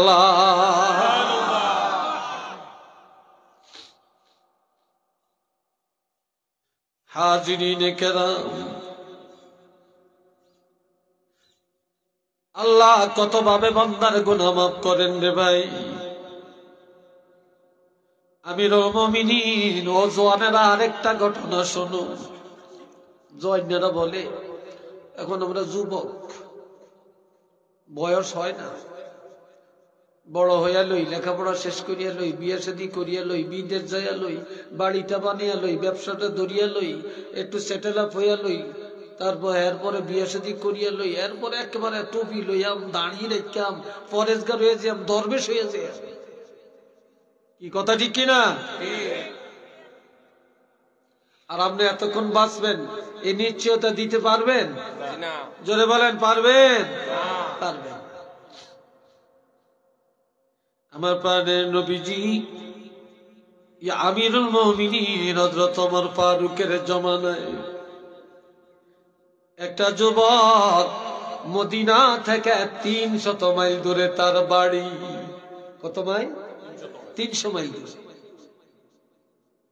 এই যুবকটা ঘোড়ায় চড়ে রওনা করে মদিনায় যাবে। কোথায় যাবে? মদিনায় যাবে। ঘোড়ায় চড়ে দৌড়ে দৌড়ে রওনা করছে। মদিনা তো আদবের জায়গা, ঠিক না? মদিনা কি আদবের জায়গা। মদিনার যুবকরা এখন যে কি আদব, আল্লাহু আকবার। আমি মদিনা শরীফ এতেকাফে পড়ছি রমজানের 20 তারিখ থেকে। আসরের নামাজের পরেই এই ছোট ছোট বাচ্চারা তোপ মাথায় দিয়ে একটু লম্বা জামা, তারা ইফতার বন্টন করে, আবার দস্তরখান বিছায়। কেউ খেজুর দেয়, কেউ পানি দেয়, কেউ জমজম দেয়, কেউ গাওয়া দেয়, কেউ চা দেয়, কেউ রুটি দেয়, দিতেছে। হঠাৎ করে হাজী সাহেবের গায়ে পাও লাগছে, দাঁড়িয়ে গেছে। ইয়া হাজ্জি ইগফিরলি, আমাকে মাফ করেন। আপনি হাজী সাহেব, আনতা যাইফুর রাসূল, আপনি রাসূলের মেহমান। আনা সাগীর, আমি একটা শিশু, আমি ছোট। সুবহানাল্লাহ কোন না। আর আমাদের কই সরি সরি সরি, সরি মানে লাঠি, সরি মানে কি লাঠি। কি আদব। মদিনা থেকে 300 মাইল দূর থেকে যুবকটা এত ভালো 5 ওয়াক্ত নামাজ পড়ে, কোরআন পড়ে, সত্য কথা বলে, সমাজে হাঁটিয়া হাঁটিয়া মানুষের উপকার করে। এই যুবক নবীর জিয়ারতে যাবে, ঘোড়ায় চড়ে রওনা করছে। গেছে, সেখানে ঘোড়াটা একটা পাথরের সাথে বাইন্দা, পাথরের সাথে বেঁধে পায়ে হাইটা রওনা করছে। কি আদব। আর এখন এই জবানও আদব নাই, কথার মধ্যে আদব নাই। আমার নবীর শানে কি বলতে হয় এই আদবটা পর্যন্ত নাই। কি কথা ঠিক কিনা? নবীরে কাউবয় বলতে ভুল করে না। নাউজুবিল্লাহ কন না, আর একটু জোরে কন না। আবার এক বক্তা কয় নবী সিনাসাক হয় না, নাউজুবিল্লাহ বলেন। আবার আরেকজনে কয় নবী মেহরাজে আরশে আজিমে যায় না, এটা নাউজুবিল্লাহ বলেন না। আল্লাহ করে বুঝ দান করুক, হেদায়েত দান করুক। সবাই আমিন বলেন। হাজিরিন কেরাম, কিছু দূর যাওয়ার পর বুড়া মানুষ একটা গোনা হারায়া রাস্তা দিয়া তালাশ করে। এখন যুবকটারে দেখে, তুমি রাস্তা দিয়ে আসছো? কয় হ্যাঁ। আমি বুড়া মানুষ, আমার একটা গোনা হারিয়ে ফেলছি, খুঁজে পাই না। এই রাস্তা দিয়ে গোনাটা গেছেনি বলো তো? তুমি দেখছো নি? দেখছি বা দেখি না বললেই তো হতো। কিন্তু যুবকটা কি বলল? এই বুড়া, আর কোনো কথা নাই আপনার?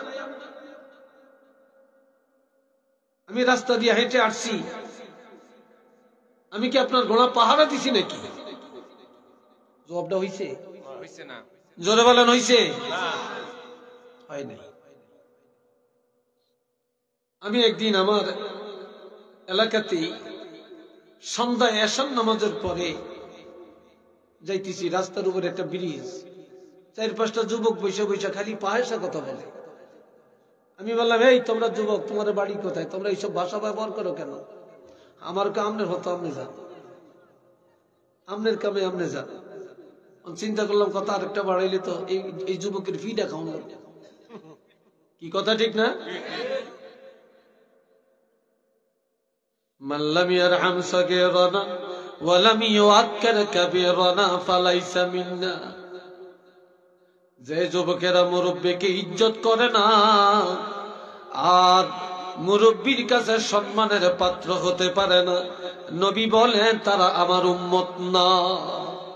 একটু নাউজুবিল্লাহ বলেন। তারা আমার উম্মত হতে পারে না। এবার বুড়াই কয়, এরে যুবক, তোমার মতো কত যুবক কবরে শুইয়া ঘুমায়, আবার তাকে দেখো আমার মতো বুড়া আল্লাহ এখনো বাঁচাইয়া রাখছে রে।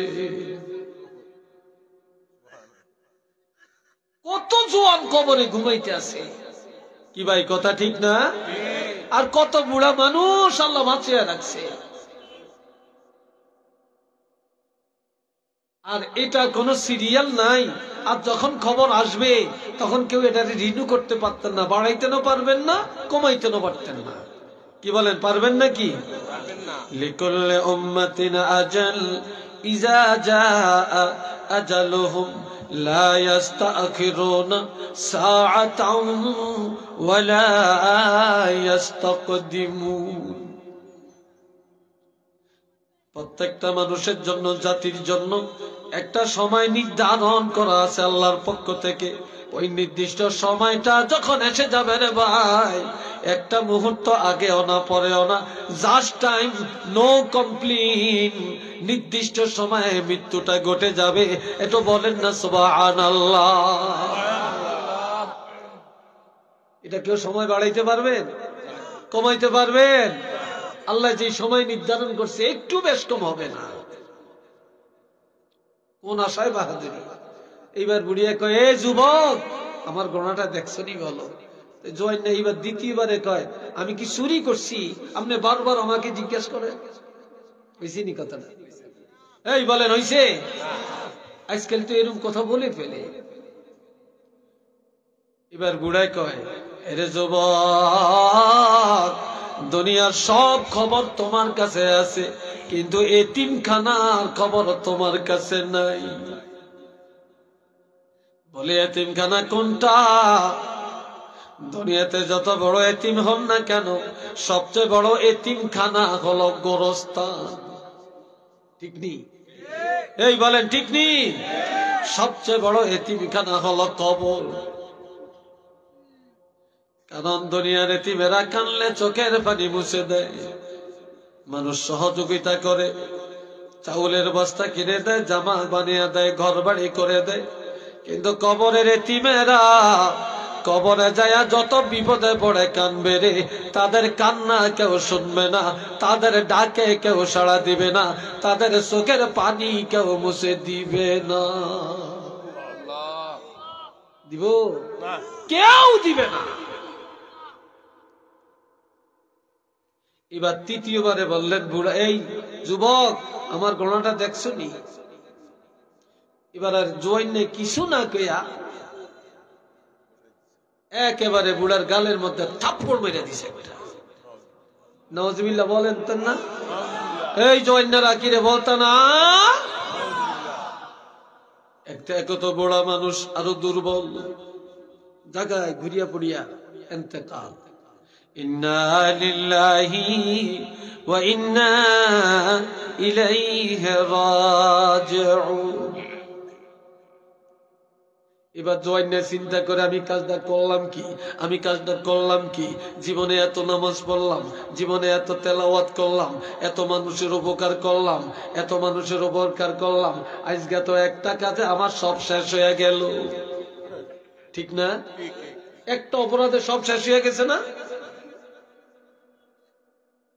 এই ভাইরা রে আমার, এই সময় যুবক কান্নাকাটি করে, উপায় কি? এবার লাশ পাহারা দেয়, লাশ রাখিয়া যায় না। মুসলমান কারে কয়, একটু শিক্ষা দিবেন। মানুষ মারিও ফলে যায়, স্বীকার করে না। চুরি করিয়ে তো মোটেই না, ডাকাতি করিয়ে তো মোটেই না। আর এই যুবক ছেলেটা দাঁড়িয়ে থাকে, আর এই লোকটার ওয়ারিশ ছেলে মেয়ে কে আছে তাদেরকে ডাকে ডাকে। তারা শূন্য দৌড়ে আসছে, এসে দেখে তাদের বাবা মোরা লাশ। মোরা লাশ। কিরে, আমাদের বাবা জীবিত ছিল, আমার বাবা লাশ হইল কিভাবে, মারা গেল কিভাবে? যুবক বলে, তোমাদের বাবার দোষ না, দোষ আমার, তোমাদের বাবাকে আমি মারছি। কি সত্য কথা। আবারও বলে, কে মেরেছে? বলে আমি।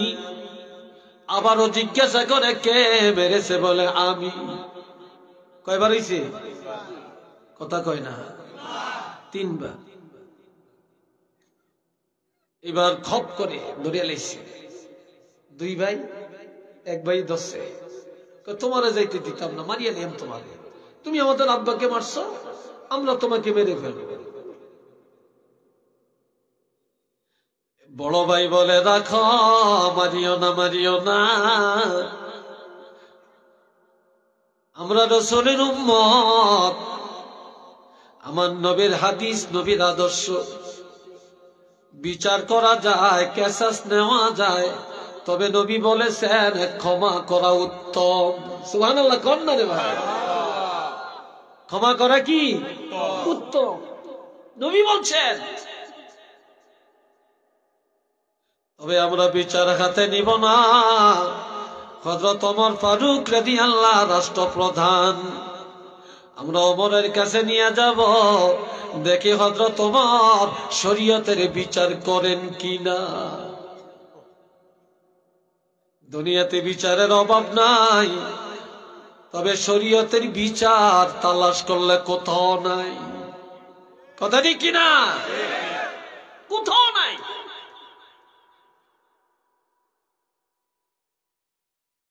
বাবাজিরা রে, এই সময় দুই ভাই দরিয়া হযরত ওমরের দরবারে যুবকটাকে নিয়ে আসছে।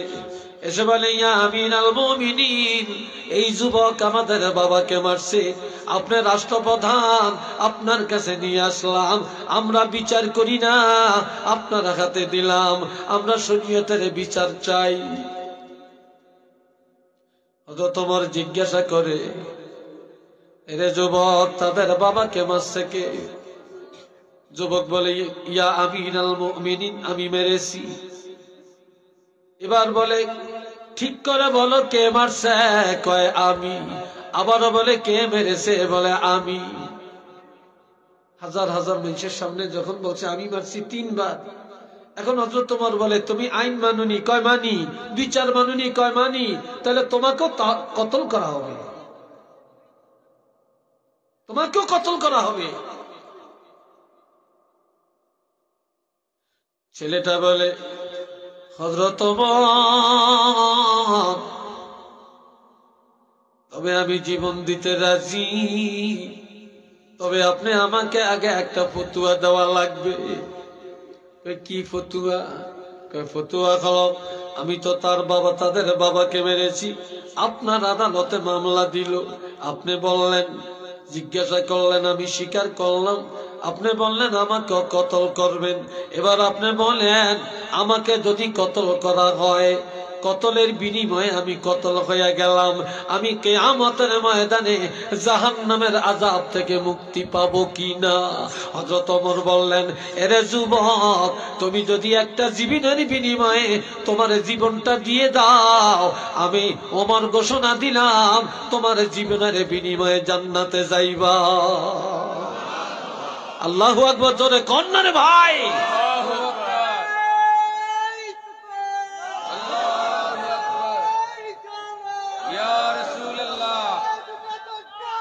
जिंदाबाद।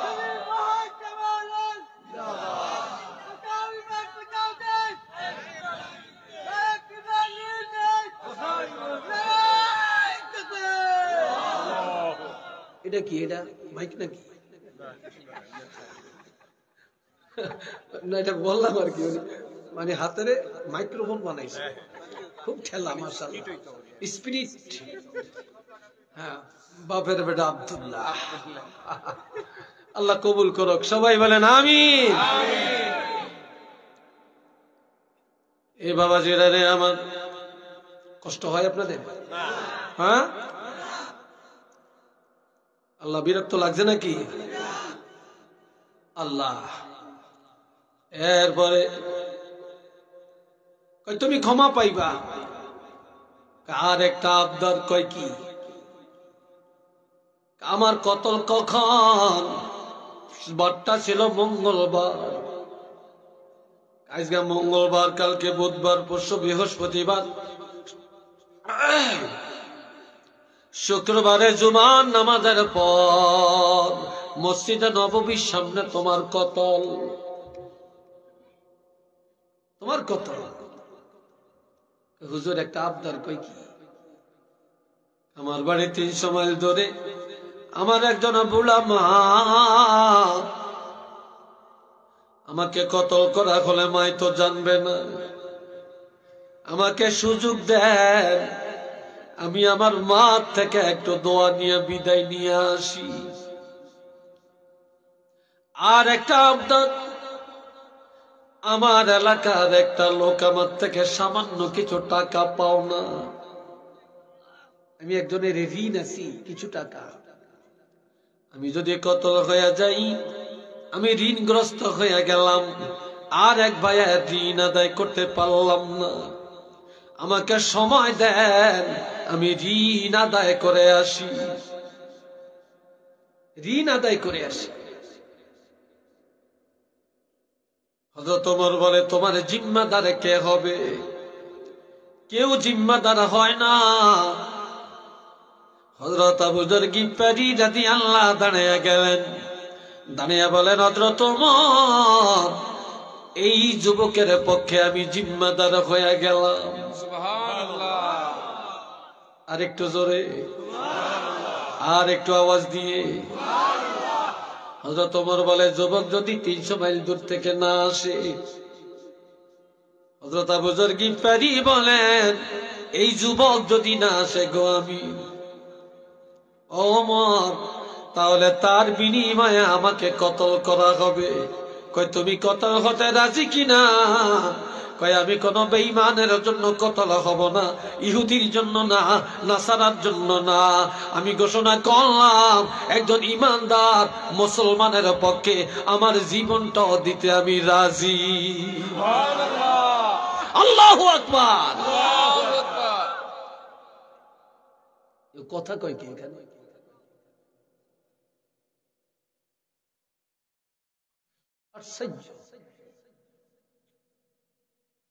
এ ভাইয়েরা রে আমার, এবার দৌড়ে চলে গেল, মায়ের থেকে বিদায় নেয়, বলে, মা বিদায় দেন, জীবনে আর দেখা হবে না, তবে আপনার সাথে ও মা কিয়ামতের ময়দানে সাক্ষাৎ হবে। মা বিদায় দেন, গেলেন ঋণ আদায় করার জন্য। ঋণ আদায় করিয়া বলে, ভাই তোমার পাওনাটা পাইছো কিনা? কয় পাইছি। এবার বলে, আল্লাহ কেউ নাই, তুমি আল্লাহ সাক্ষী, আমি আমার জীবনটা কেসাস দেওয়ার আগে, বিলিয়ে দেওয়ার আগে আমি এই দুনিয়ায় ঋণ ছিলাম, আমি এখন আর কারো কাছে ঋণ নাই, আমি ঋণ আদায় করলাম। সুবহানাল্লাহ। কোন দুনিয়াতে একজনরে আপনি 1000 টাকা হাওলত দিয়েন, আপনার তেনে বালা মানুষ আর কেউ নেই। আবার আপনার হাওলতের টাকাটা যখন চাইতে যাবেন, যে ভাই আমার টাকাটা দাও না কেন, তখন দেখবেন এই বড়ঙ্গা এলাকায়, কামাল বাজার এলাকায় আপনার চাইতে খারাপ মানুষ আর কেউ নাই। কথা ঠিক কিনা? কিন্তু যেতে নিচে হেইতের দোষ না, আপনি চাইলেন কা, হাওলত দিয়ে চাইতেন গেছেন কা, আপনি খারাপ হয়ে গেছেন। কি কথা ঠিক না?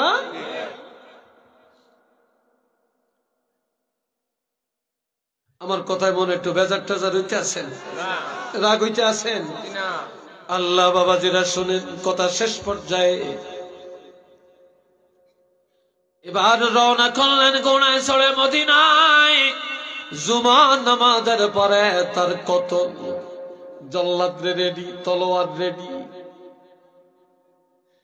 কিন্তু গোনা বালুর চরের মধ্যে পায়ে ব্যথা পায়, আসতে দেরি হয়, জুমার নামাজ হয়ে যায়, যুবক নাই।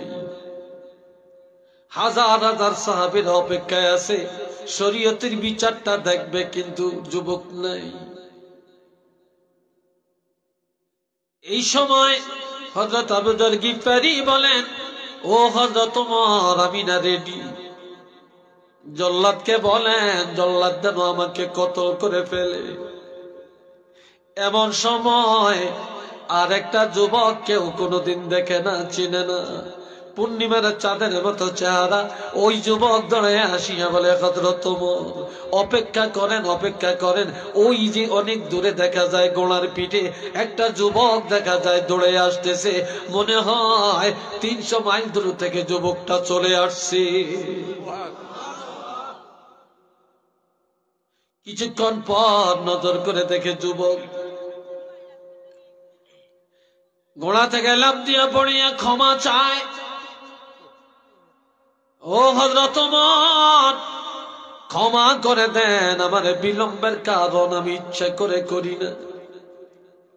আমার ঘোড়ার পায়ে ব্যথা পাওয়ার কারণে আমার আসতে দেরি হয়ে গেল। আমাকে ক্ষমা করেন। ক্ষমা চাইলেন, ক্ষমা পাইলেন। এবার কতলের স্থলে দাঁড় করালেন, আসনের মধ্যে দাঁড় করালেন, স্টেজের মধ্যে দাঁড় করালেন। হাজার হাজার মানুষ, সাহাবায়ে কেরাম, হযরত ওমর রাষ্ট্রপ্রধান হলেন। এই প্রথম শরীয়তের বিচারটা কি করেন দেখবেন। এবার তলোয়ার নিয়ে জল্লাদ দাঁড়ানো। হযরত ওমর অর্ডার দিবেন আর জল্লাদ তলোয়ার দিয়ে আঘাত করে গর্দানটা ফেলে দিবেন। এমন সময় ওই যে দুইটা ভাই, তাদের বাবা মৃত্যুবরণ করার কারণে মামলা দিয়েছে, ওই দুইটা ভাই দাঁড়িয়ে বলে, ও হযরত ওমর, আমরা আপনার আদালতে বিচার দিয়েছিলাম, আপনি শরীয়তের বিচার করলেন। আমরা দেখলাম আপনি দুনিয়ায় কারো কাছে হার মানেন না, টাকার কাছে হার মানেন না, নেতার কাছে হার মানেন না, স্বার্থের লোভে বশীভূত হন না। তবে আর এই যুবকটা ৩০০ মাইল দূর থেকে কতল হওয়ার জন্য চলে আসছে। আমরা বিচার দিয়েছি আমাদের আব্বাকে মেরেছে, এই জন্য শরীয়তে তাকেও মারবেন। তবে এই যুবক আমরা বুঝলাম ইচ্ছা করে বাবাকে মারে না, অনিচ্ছায় বাবাকে মেরেছে। মারিয়া ফলেয়া যায় না, আমাদেরকে ডাকিয়া কাছে আনছে, সত্য কথা বলেছে, আপনার কাছে সত্য গোপন করে না, সত্য সাক্ষী দিয়েছে। ও হযরত ওমর, আমরা বুঝলাম এই যুবকটা একটা মুসলমান, এই যুবকটা ইমানদার, এই যুবকটা অন্যায় ভাবে ভুলে কাজটা করেছে। তবে তাকে কতলের অর্ডার দিও না, আমরা দুই ভাই এই যুবকটারে ক্ষমা করে দিলাম।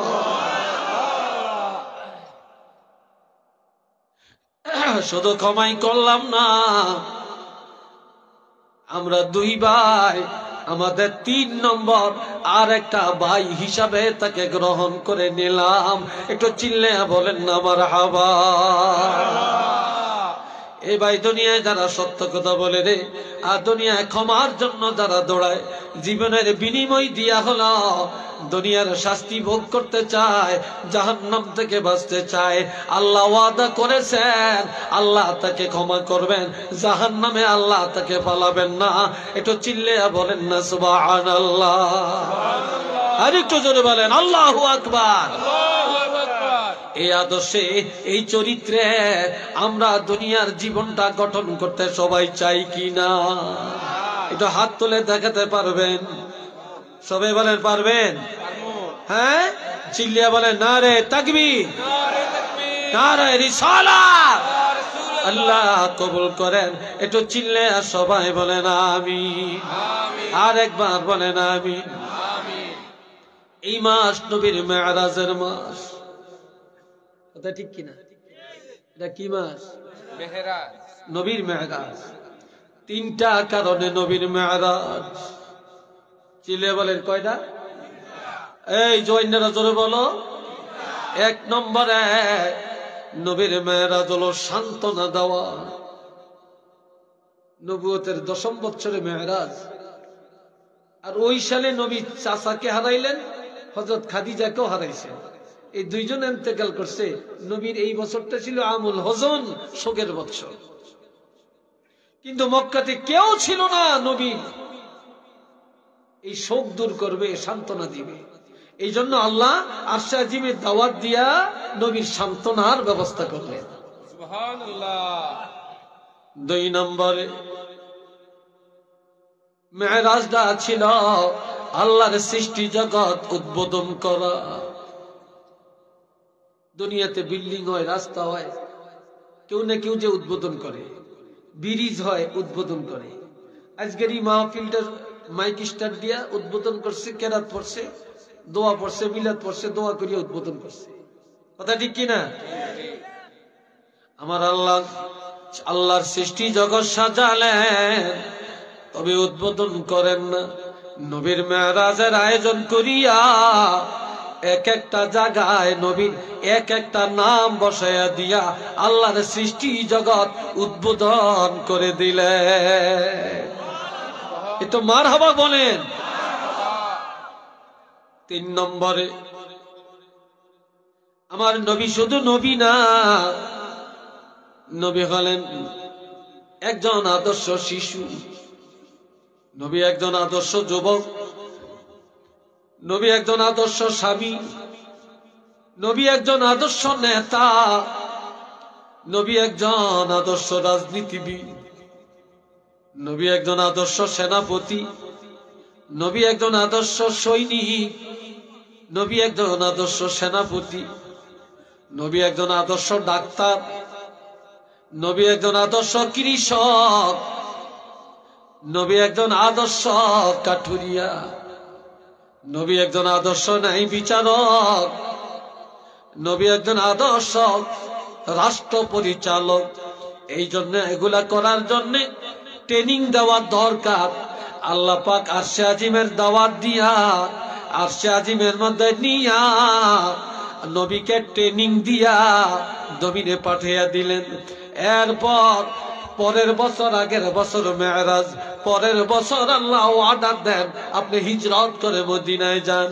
এতদিন প্রশিক্ষণ ছিল না, এখন আমি আল্লাহ আপনাকে প্রশিক্ষণ দিয়া পাঠাইয়া দিলাম, এবার মদিনায় যায়া ইসলামী রাষ্ট্র কায়েম করে। একটু সুবহানাল্লাহ কন্যা রে ভাই। আর একটা কারণ ছিল, আমার পানে নবী রহমাতুল লিল আলামিন আল্লাহ নবীজি মাঠের মধ্যে বিকাল বেলায় বসে বসে খেলা দেখে। ছোট ছোট বাচ্চারা, কারো বাপ কারো মা দৌড়ে আসে, বাচ্চারে কোলে নিয়ে যায়। নবী কান্দে, নবীর মা এসে বলে বাবা কাঁদো কেন? কয় আমার আব্বা আসে না কেন? কয় তোমার আব্বা আসবে না। কয় আমি কাউকে কিছু জিজ্ঞাসা করতে পারি না। ছেলেরা বাবাকে কত কিছু জিজ্ঞাসা করে উত্তর পায়, আমার আব্বা তো নাই। নবীর মা আমেনা বলল বাবা রে, এই দুনিয়ায় কেউ তোমাকে কিছু দেখাবে না, তবে আমি তোমার মা বললাম আল্লাহ রাব্বুল আলামিন আল্লাহর কুদরতি হাতে ধরে ধরে আল্লাহর জগৎ তোমাকে দেখাইয়া দিবে। এই জন্য নবীর জন্য মেরাজের আয়োজন। আমার পানে নবী জান্নাত দেখলেন, জাহান্নাম দেখলেন। জান্নাতের দরজায় অনেকগুলি চেয়ার, আর জাহান্নামের দরজায় মাত্র একটা চেয়ার। নবী বললেন ও ভাই জিবরাইল, এতগুলো চেয়ার কার? কয় সব নবীদের চেয়ার। কয় জাহান্নামের দরজায় একটা চেয়ার, এটা কার? কয় এটা আপনার। কয় কি জন্য? কয় আপনি উম্মতের দরদি, আল্লাহ জানেন উম্মতের মায়ায় পেরেশান থাকবেন, এই জন্য জাহান্নামের দরজায় আপনার চেয়ারটা আল্লাহ সাজিয়ে রাখছেন। আপনার কোন উম্মত জাহান্নামে গেলে আপনি জাহান্নামের দরজায় থাকিয়া বাধা দিয়ে রাখবেন, জাহান্নামের দরজায় আল্লাহর দরবারে সুপারিশ করতে পারবেন। এইবার আমি জানতে চাই, ওই নবীর সুপারিশ আমরা চাই কি চাই না? সবাই চাই কি চাই না? আল্লাহ কবুল করেন। একটু চিল্লে সবাই বলেন আমিন। আরেকবার বলেন আমিন। দোয়া করবেন। এই সংক্ষিপ্ত ভাবে মেরাজের আলোচনা পুরা করি না, একটু টাচ দিলাম। আর অন্যদিকে আমি আপনাদেরকে আত্মশুদ্ধির জন্য, তওবার জন্য, গুনাহ মাফের জন্য, আমরা নিজের আত্মাকে পবিত্র করার জন্য অন্য আঙ্গিকে আমি ইস্তেগফারের উপরে কিছু কথা বললাম। আল্লাহ যেন কবুল করেন, বলেন আমিন। আরেকবার বলেন আমিন। ওমা তাওফীকি ইল্লা বিল্লাহ, আলাইহি তাওয়াক্কালতু ওয়া ইলাইহি উনীব। আল্লাহুম্মা সাল্লি আলা সাইয়্যিদিনা ওয়া মাওলানা মুহাম্মদ ওয়া আলা আলিহি ওয়া সাহবিহি ওয়া সাল্লিম। আল্লাহুম্মা সাল্লি আলা মুহাম্মদ ওয়া আলা আলি মুহাম্মদ كما صليت على إبراهيم وعلى آل إبراهيم إنك حميد مجيد.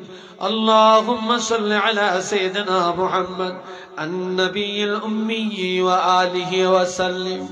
اللهم صل على سيدنا محمد سيف الله القاطع وآله وسلم. الحمد لله نحمده ونستعينه ونستغفره ونؤمن به ونتوكل عليه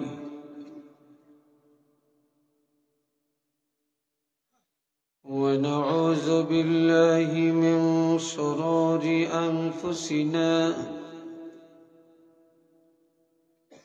ومن سيئات أعمالنا من يهده الله فلا مضل له ومن يضلله فلا هادي له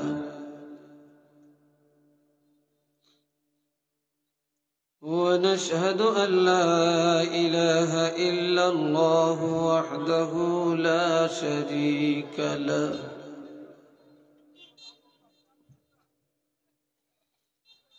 ونشهد أن سيدنا وسندنا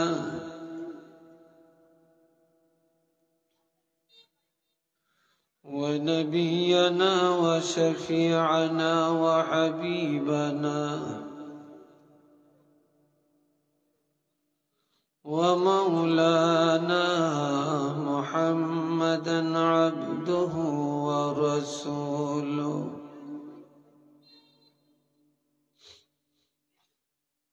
الذي أرسله بالحق بشيرا ونذيرا وداعيا إلى الله بإذنه وسراجا منيرا.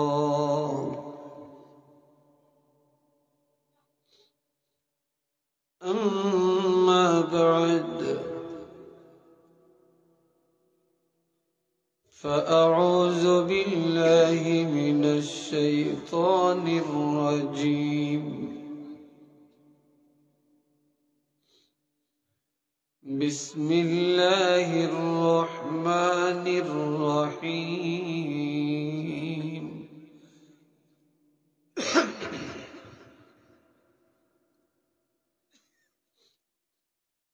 لكل أمة أجل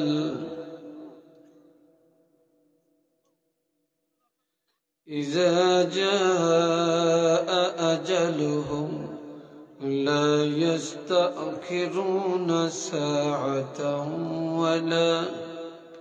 ولا يستقدمون.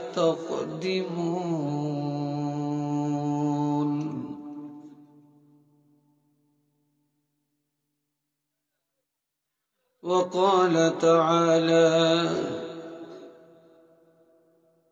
في آية أخرى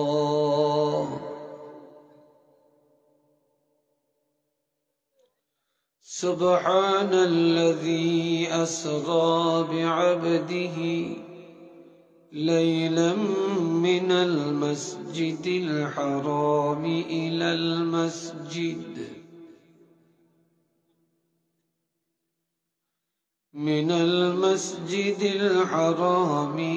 المسجد الأقصى الذي باركنا حوله لنريه من آياتنا إنه هو السميع البصير. صدق الله العظيم وصدق رسوله النبي الكريم. إن الله وملائكته يصلون على النبي يا أيها الذين آمنوا صلوا عليه وسلموا تسليما صلى الله على محمد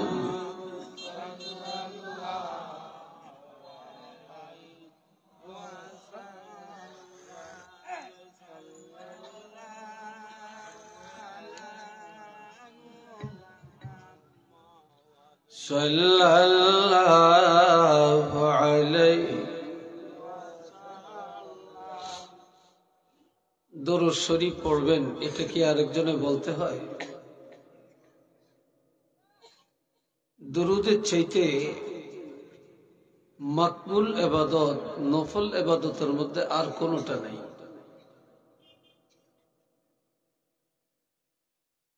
দরুদ শরীফ তেলাওয়াতে যারা বখিলি করে,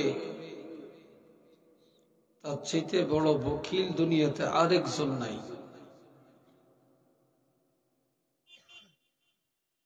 দরুদ শরীফ তেলাওয়াত করতে সময় লাগলেও কবুল হতে সময় লাগে না। দরুদ শরীফ ছাড়া কোনো মজলিস কবুল হয় না, মুনাজাত কবুল হয় না। একবার পড়লে সাথে সাথে আল্লাহ পাক 10টি রহমত নাজিল করেন।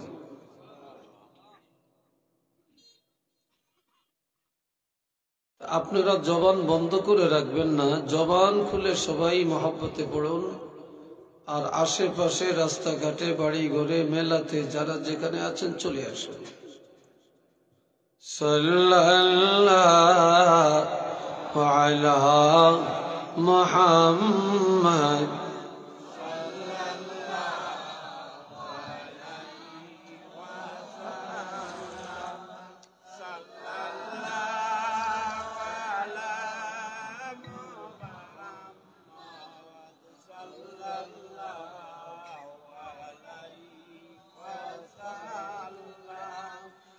شد أجدس رحمة للعالمين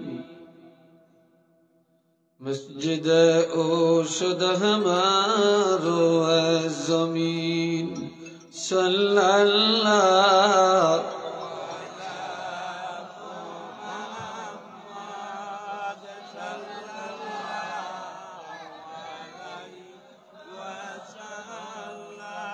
صلى الله على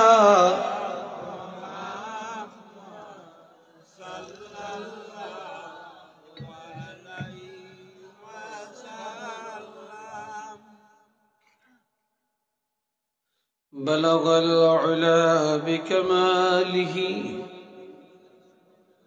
كشف الدجى بجماله حسنت جميع خصاله صلى عليه وآله الحمد لله কামারগাঁও গ্রামবাসীর উদ্যোগে 15তম বার্ষিক ইসলামী সুন্নি মহাসম্মেলনের সম্মানিত সভাপতি জনাব আফজাল মিয়া সাহেব, সভাপতি মাহফিল পরিচালনা কমিটি জনাব বদরুল ইসলাম হারুন মিয়া সাহেব, সভাপতি কামারগাঁও কেন্দ্রীয় জামে মসজিদ পরিচালনা কমিটি, প্রধান অতিথি হযরত মাওলানা আবি আব্দুল্লাহ মোহাম্মদ আইনুল হুদা আমেরিকা, সম্মানিত বিশেষ অতিথিবৃন্দ, হযরত উলামায়ে কেরাম, বিভিন্ন মসজিদ থেকে আগত আইমে মাসাজিদগণ, মুরব্বিয়ানে কেরাম, এলাকার যুব সমাজ ও পর্দার অন্তরালের মা বোনেরা, আসুন আমরা সবাই মিলে শুকর আদায় করি আলহামদুলিল্লাহ।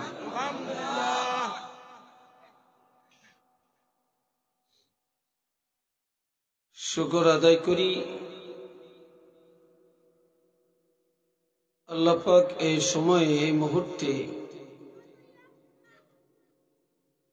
এত অঞ্চলের হাজার হাজার মানুষের কাছ থেকে পছন্দ করে আল্লাহর পছন্দের বান্দাদেরকে, নবীর পছন্দের উম্মতদেরকে, আশেকে রাসূলদেরকে এই বেহেশতের বাগানে বসার তৌফিক দান করেছেন। এজন্য আমরা উচ্চ আওয়াজে আরেকটা বার বলবো আলহামদুলিল্লাহ।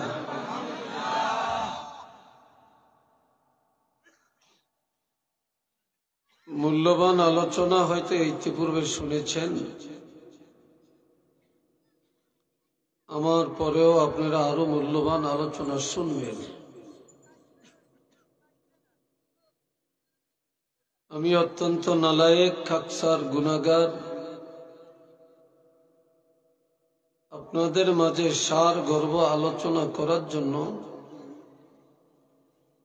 যে যোগ্যতার প্রয়োজন সে যোগ্যতা আমার কাছে নাই। আন্নাল কুওয়াতা লিল্লাহি জামিআ, সকল যোগ্যতার মালিক আল্লাহ। আল্লাহ পাক যদি কাউকে তৌফিক দেন, ক্ষমতা দেন, যোগ্যতা দেন,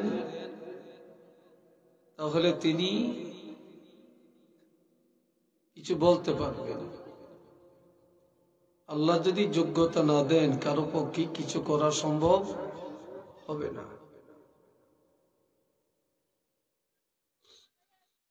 তো ভাই আমার, আমিও অনেক টেনশনে ছিলাম, অনেক দূরের থেকে আপনাদের এই জাস্ট টাইমে প্রোগ্রাম ধরার জন্য অনেক তাড়াহুড়া করে আসতে হয়েছে। এখন রিক্সের উপরে, এখন গাড়ি তো আর এমন না যে এটা উড়াল দিয়ে আসবে, অনেক রিক্সের উপরে আসতে হয়েছে। যাক আলহামদুলিল্লাহ, আল্লাহ আনছেন, আসছি।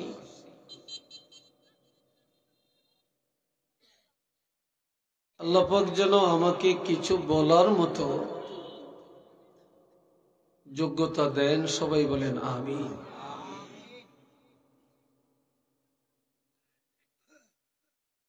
তবে একটা মাহফিলে এই সময় যে পরিবেশ থাকা দরকার সেটা কিন্তু নাই। হয়তো আশেপাশে মানুষ অভাব নাই, রাস্তাঘাটে অভাব নাই, হাটে বাজারে অভাব নাই। আসবেন, তবে একটু তাড়াতাড়ি আসেন। দৌড় দিতে হলে একটা প্রশস্ত রাস্তা লাগে, সাঁতার দিতে হলে একটা দিঘি লাগে, খেলতে হলে একটা প্রশস্ত মাঠ লাগে, বক্তা ওয়াজ করতে হলে পর্যাপ্ত শ্রোতা লাগে। এই কথা ঠিক কিনা বলেন? শ্রোতা লাগে। আপনারা বলবেন যে হুজুর আমরা কি শ্রোতা না? হ্যাঁ, আপনারা শ্রোতা, ঠিক আছে। আমি পর্যাপ্তের কথা বলছি।